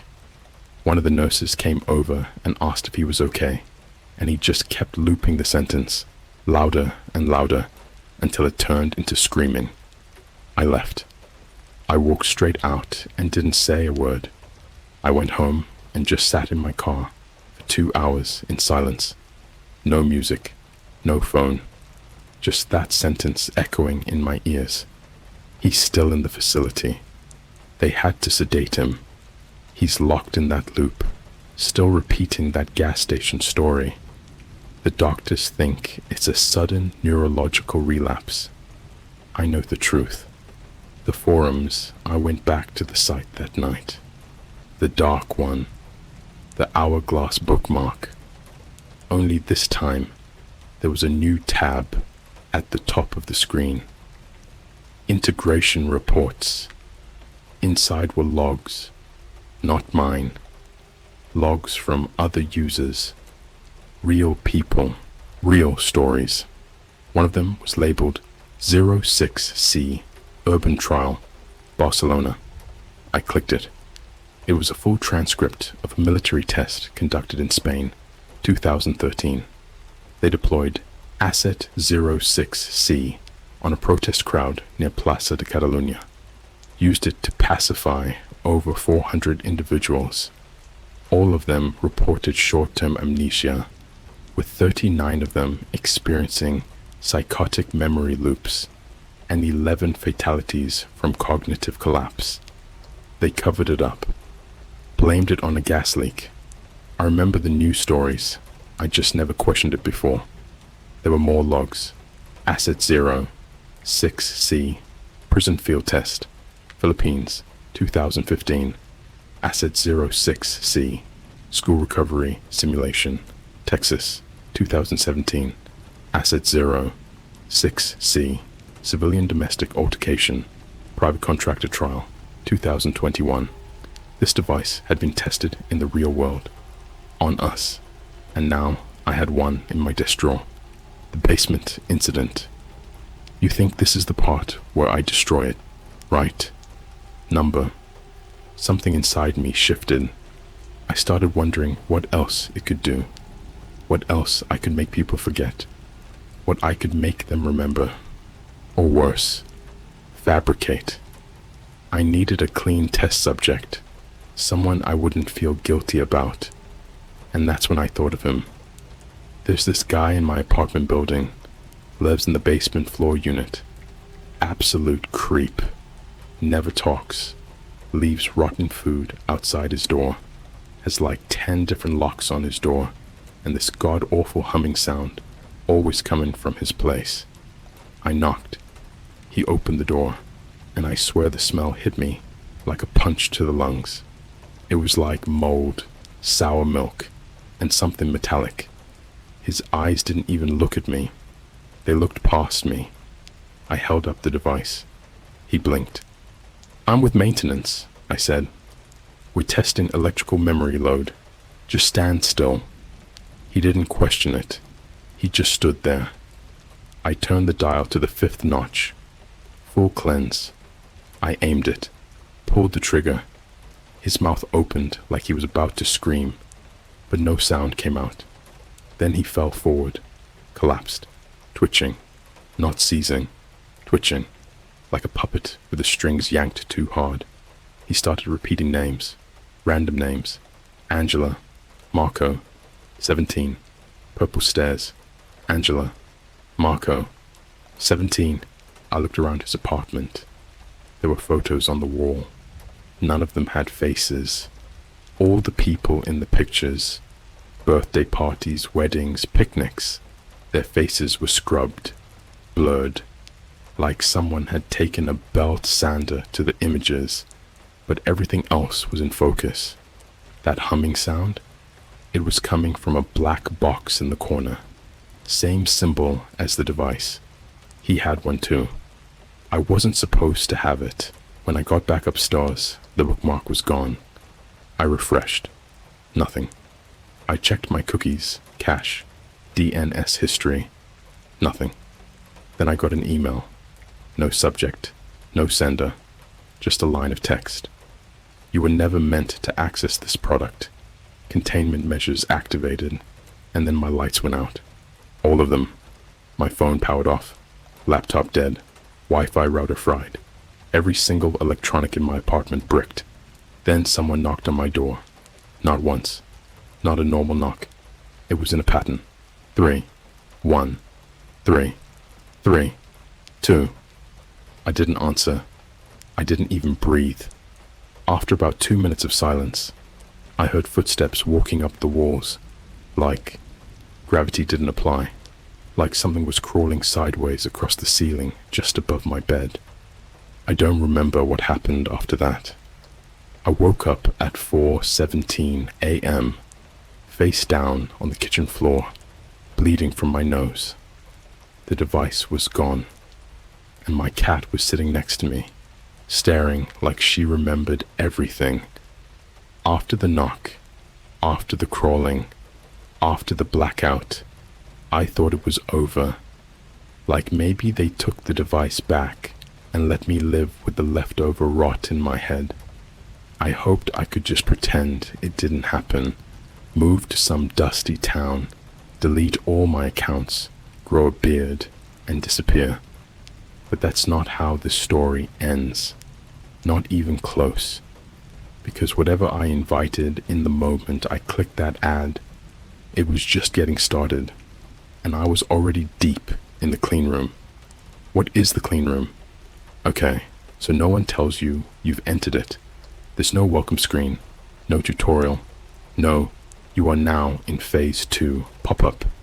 The clean room isn't a place. It's a state of untraceable erasure, a pocket reality where the rules of cause and effect don't matter anymore, where time folds in on itself, and where you can wake up in a public restroom in another city and not even realize you've been gone for 3 weeks. And that's exactly what happened. The mirror city I came to in a Chick-fil-A bathroom in Denver. I live in Florida. The last thing I remembered was crawling into my bathtub with a baseball bat, clutching a dead flashlight, and waiting for them to come back. But I woke up in Denver. My fingernails were clipped, my beard was gone, and I was wearing a uniform. Black pants, gray shirt, a patch on my chest that just said, Clean Room Custodian, Tier 4. I didn't even have a phone, no wallet, just a plastic ID card with a QR code and that same hourglass triangle logo. And when I scanned it on a gas station kiosk, my face came up. But it wasn't my name. It said, name, Marcus E. Fell status, active memory bracket, 7B, Chicago loop. Last wipe, 6 hours ago. I started shaking. My hands weren't shaking. My eyes were. Like I couldn't focus on anything for more than 3 seconds. It was like my thoughts were buffering. That's when I saw it. In the mirror above the sink. A flash of something. Not a reflection, but a delay. My body was delayed in the mirror. A full second behind. Like a corrupted video file trying to play real life. And then my reflection smiled at me. I wasn't smiling. The video file. I wandered into a nearby Starbucks, still in shock, and used one of the public USB charging stations they have near the bathrooms. Plugged in the ID badge just to see if it had any data on it. It mounted like a USB drive, just one file inside. A video file named 06C subject fell log 1213.mp4. I played it. It was me, strapped to a chair, eyes forced open with clamps. The room looked like a hospital, and the server room had a baby. Everything was sterile, white and chrome and humming. In the video, I kept repeating, my name is Marcus Fell. I work in the clean room. I volunteered. I remember nothing. I am happy. Over and over. And every time I hesitated, a metallic arm would enter the frame and zap my temple with a pulse of light. And I'd start again. My nose was bleeding, teeth missing. At one point, the video cut to a static frame of a chart. It showed memory brackets like they were levels in a building. Level 1, temporal confusion. Level 2, emotional null. Level 3, identity slip. Level 4, motor override. Level 5, subconscious integration. Level 6, psychotic transference. Level 7, full mirror sync. Guess where I was? They were in my apartment. After I somehow got enough sense to hitch a Greyhound back to Florida, I found my apartment boarded up. Literally. Plywood, caution tape, padlocks. Like it was a crime scene. No one in the building would talk to me, except for the old woman who lives across the hall. She just looked at me and whispered, I thought they erased you already. You still got your mouth, huh? And then she slammed her door. When I broke into my own unit that night, I realized something had changed. The walls were wrong, slightly longer than before. My bedroom had a corner that didn't exist before. The light switches were in different places, like someone had rebuilt my home from memory and got the proportions wrong. And there were cameras, small, round pinhole cameras embedded into the ceiling corners, one in every room, including the shower. I ripped one out. There was a tag on the back, property of Vanta, clean room division. I googled Vanta, nothing, except one archived page from a deep forum dated 2012, titled Vanta, the government's attempt at weaponized amnesia. What they did to her. There's something I haven't told you. After the second time I used the device, the man in the basement, I started getting calls from someone labeled unknown with no number. I blocked them. They kept coming, dozens a day, no voicemails. But one day they left a voice message, and it wasn't for me. It was for her. It was my ex-girlfriend's voice. Her name was Lena. We broke up 2 years ago. She moved to LA. I hadn't spoken to her in forever. In the voicemail, she was screaming, "Marcus, it's not you. It's not you anymore. You used it. I saw you use it. You used it on me. Don't you remember? I'm bleeding. You said I was never supposed to remember. I remember now. I almost dropped my phone." The next message came a few hours later. This time, it wasn't her voice. It was a distorted whisper. Subject, Lena C. Clean room. Violation. Cognitive reset. Failed. Mirror sync. Rejected. Final override. Authorized. She's gone now. No digital trail. No socials. Her old Instagram is blank. Her LinkedIn says 404. Her Spotify playlist history is empty. Even her mom's Facebook page doesn't list her as a daughter anymore, like she never existed. And the worst part, there's a bloody handprint on my bathroom mirror, on the inside, and I live alone. The truth about 06C, I went back to the dark web, not through the bookmark. That's long gone. I had to find the original server through a backdoor IRC channel. Took me 5 days and more crypto than I'll admit, but I got in. There's a hidden dossier, an internal memo from a black budget DARPA experiment. 06C wasn't designed to help soldiers forget trauma like they claimed. It was built to erase witness testimony. They tested it during the cleanup of Fukushima. They tested it during the Vegas shooting. They tested it during January 6th. Everyone who remembered the wrong thing, they got cleaned. But after 2019, the devices started going rogue, wiping too much, rewriting entire lives. That's when they created the Clean Room program to reintegrate compromised civilians. I wasn't the buyer. I was the test subject. And now, I'm starting to remember the things they tried to bury. What I see now, I see patterns in traffic lights. I see faces in static. I see myself in mirrors where I'm not supposed to be. People talk to me in public, and halfway through the sentence, their mouths stop moving, but the voice continues. A man on the bus yesterday turned to me and whispered, "You're glitching again, Marcus." They're watching. I don't know how many times they've cleaned me. I don't know what I've done. But last night, I pulled a tooth from the back of my jaw. It wasn't a tooth. It was a chip, a microdrive. On it, a folder called Failsafe Protocol, Reboot Subject 06C, and inside, a single video file. It's me, holding the device, looking directly into the lens. If you're watching this, Marcus, you've been wiped 17 times. You're not supposed to wake up. But if you did, it means you're the last one left. Finish the protocol. Burn the clean room. You don't wake up the same after watching yourself explain your own erasure. You don't feel real. You don't look real. You look into mirrors and flinch because it's not your face looking back anymore.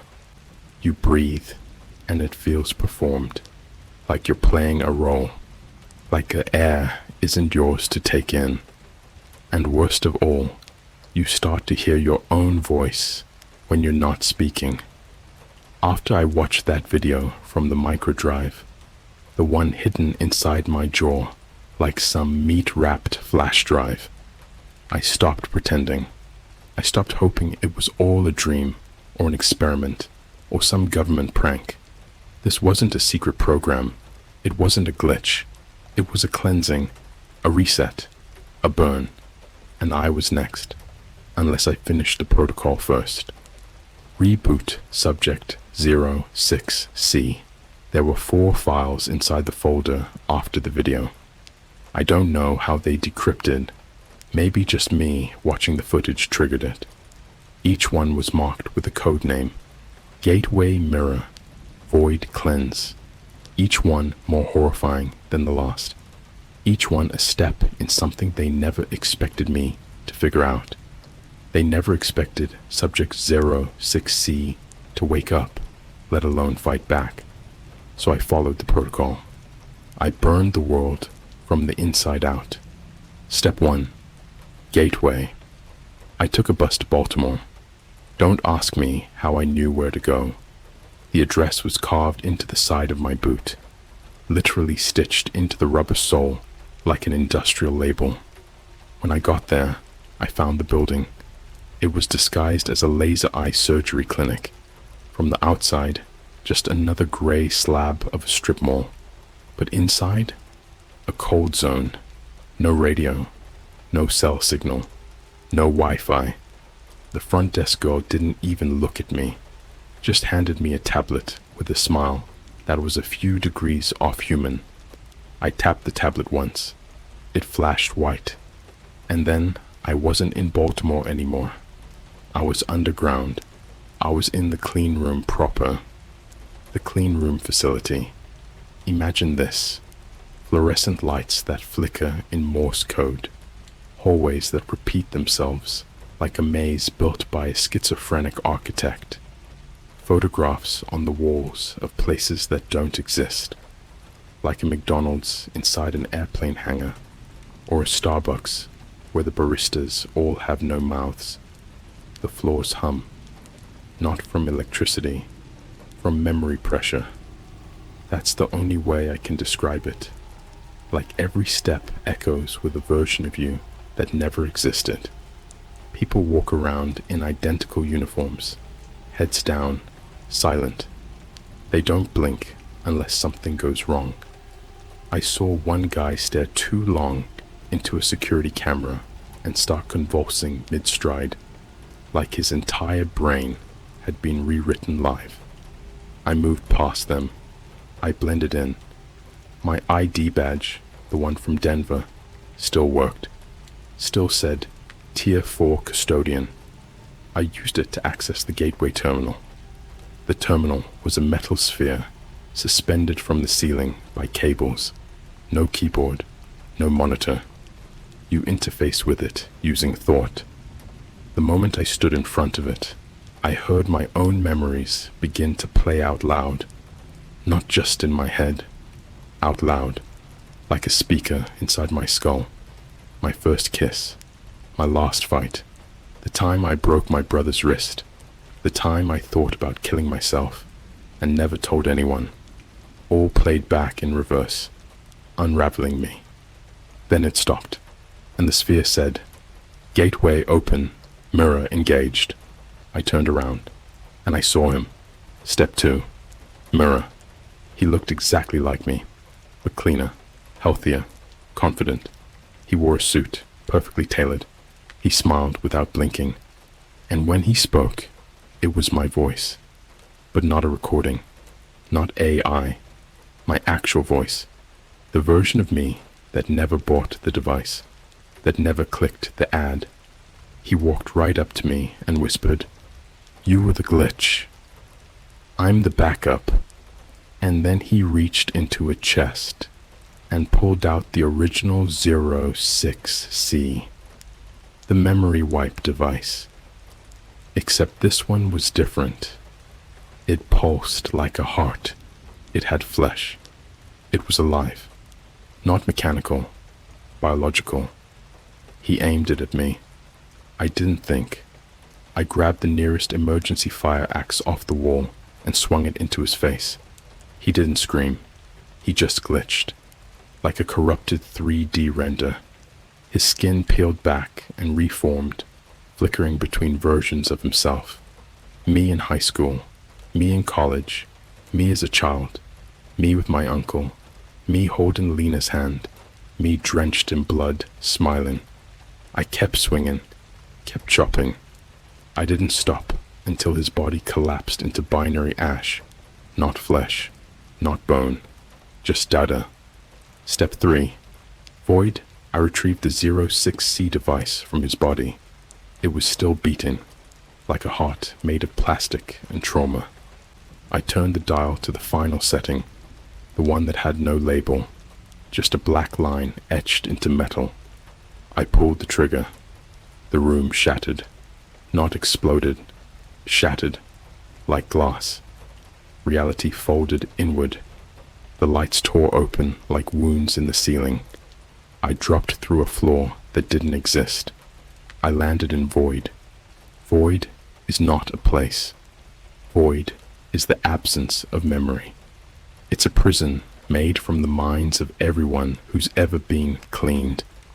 And I could see them all. They were floating, silent, trapped in frozen poses. A woman on her wedding day, eyes wide in terror. A child reaching for a parent that no longer existed. A man clutching a gun to his head, unable to pull the trigger because he couldn't remember why.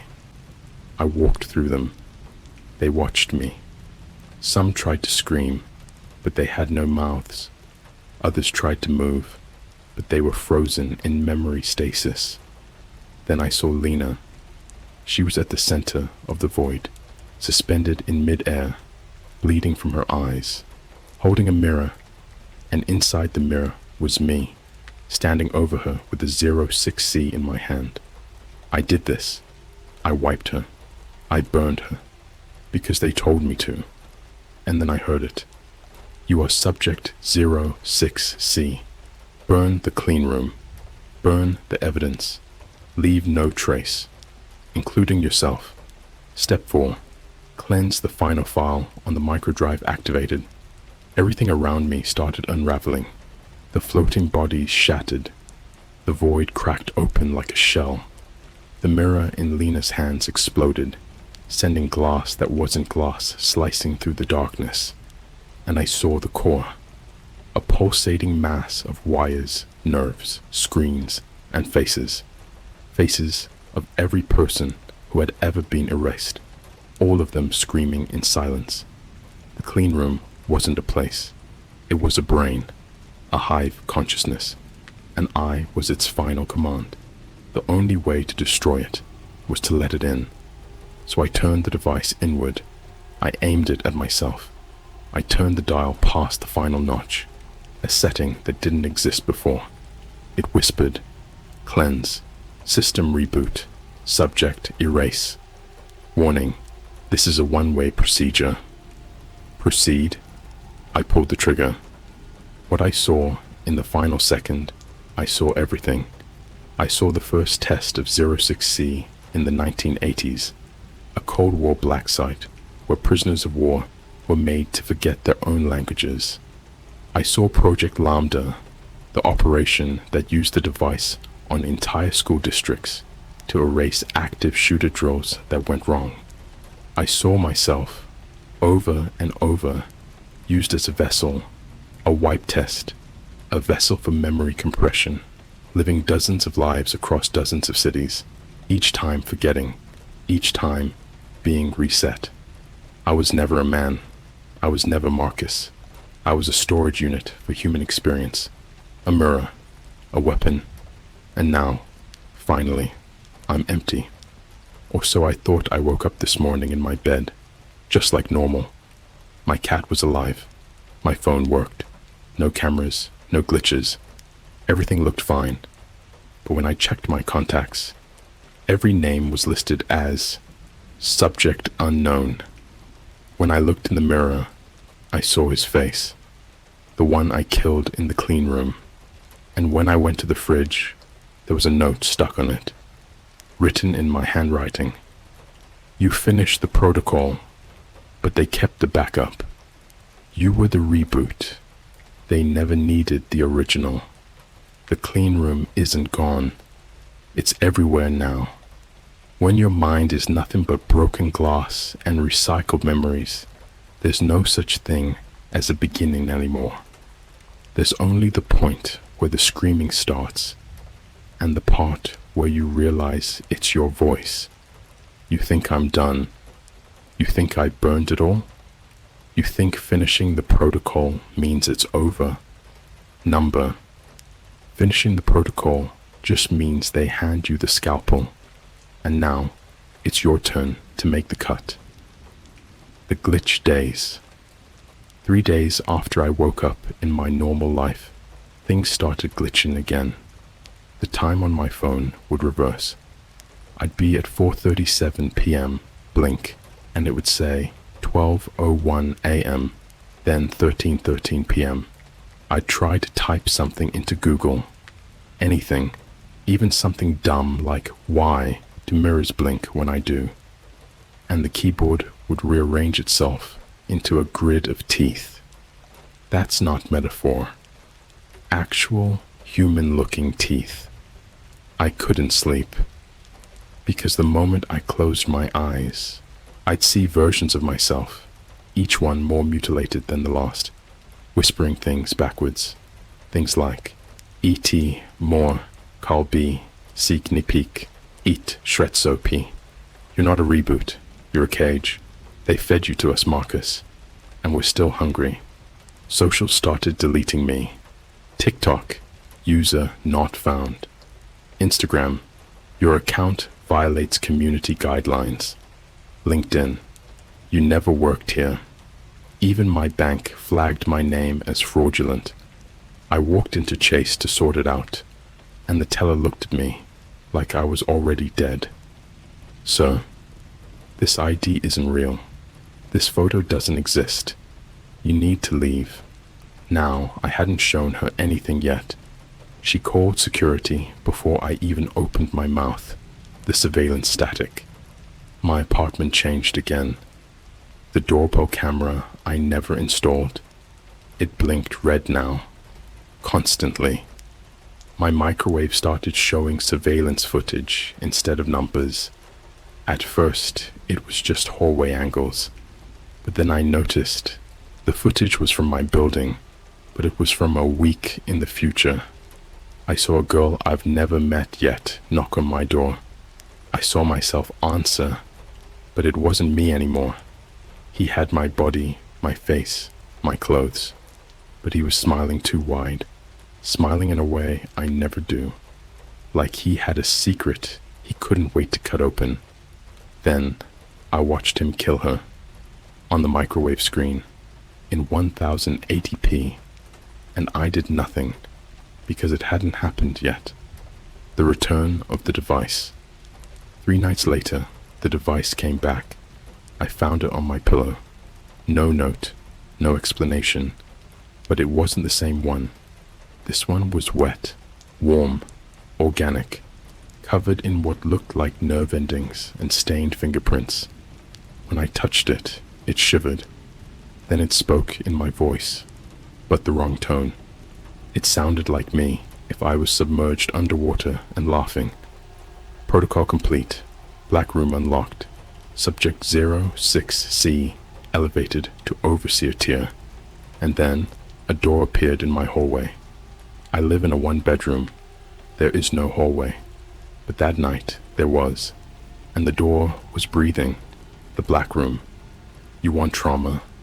You want something that makes your skin recoil from your bones. Then let me tell you about the black room. Behind that door was not a room.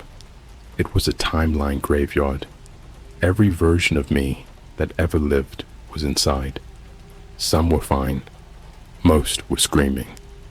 I walked past one who'd burned his eyes out with a curling iron, mumbling, "Can't see, can't sink, can't be overwritten," over and over while dragging his fingernails through the concrete like he was writing in braille made from pain. Another version of me was chained to the ceiling, laughing hysterically with a mouth sewn shut and eyes missing, but still alive, still grinning. I saw Lena in there too, but not like before. This Lena was incomplete, like a digital render still loading. Her arms ended in static. Her face was split vertically, one half smiling, the other rotting. She looked at me and whispered, "I didn't forget, Marcus. You just shredded the wrong memories."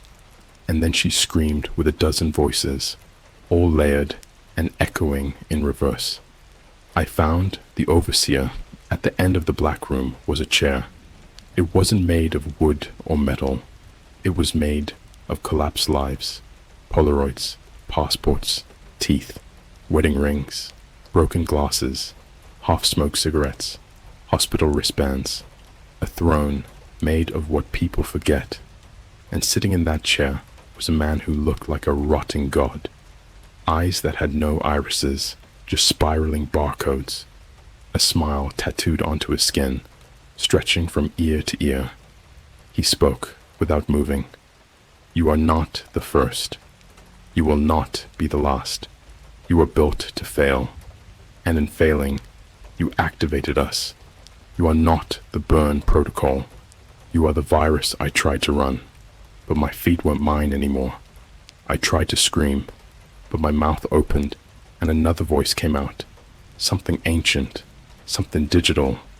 Cleaning initiated. Spread complete. The aftermath. I woke up again, in a different city. Osaka, Japan.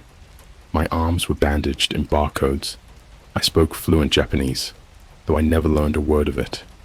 My hotel keycard said, "Room 404, not found." I checked the news. There'd been a mass blackout in Baltimore. No survivors in the entire surgical strip mall. The clean room, gone. But here's the twist. I saw a new ad on Instagram. Plain black screen. Red text. "Want to forget again? The black room is hiring. Click here to apply." No tracking. No refunds. It's spreading. They turned the virus into a business model. And I'm patient zero. Or patient infinity. I don't know anymore. Final note. If you're reading this, they let you. Because they want you to know that forgetting isn't enough anymore. They don't want to erase you. They want to replace you. Every mirror is a window. Every ad is a doorway. Every stranger who looks at you a second too long. They might not be strangers at all. They might be you, coming back to collect. And me. I don't exist anymore. Not legally, not digitally, but I'm still here, in every glitch, every time your camera opens by itself, every time your microwave resets at 3:33 a.m., every time you blink and forget what you were doing. That's me. That's us. Subject 06C was never a person. It was a template, a seed. And now, you're next.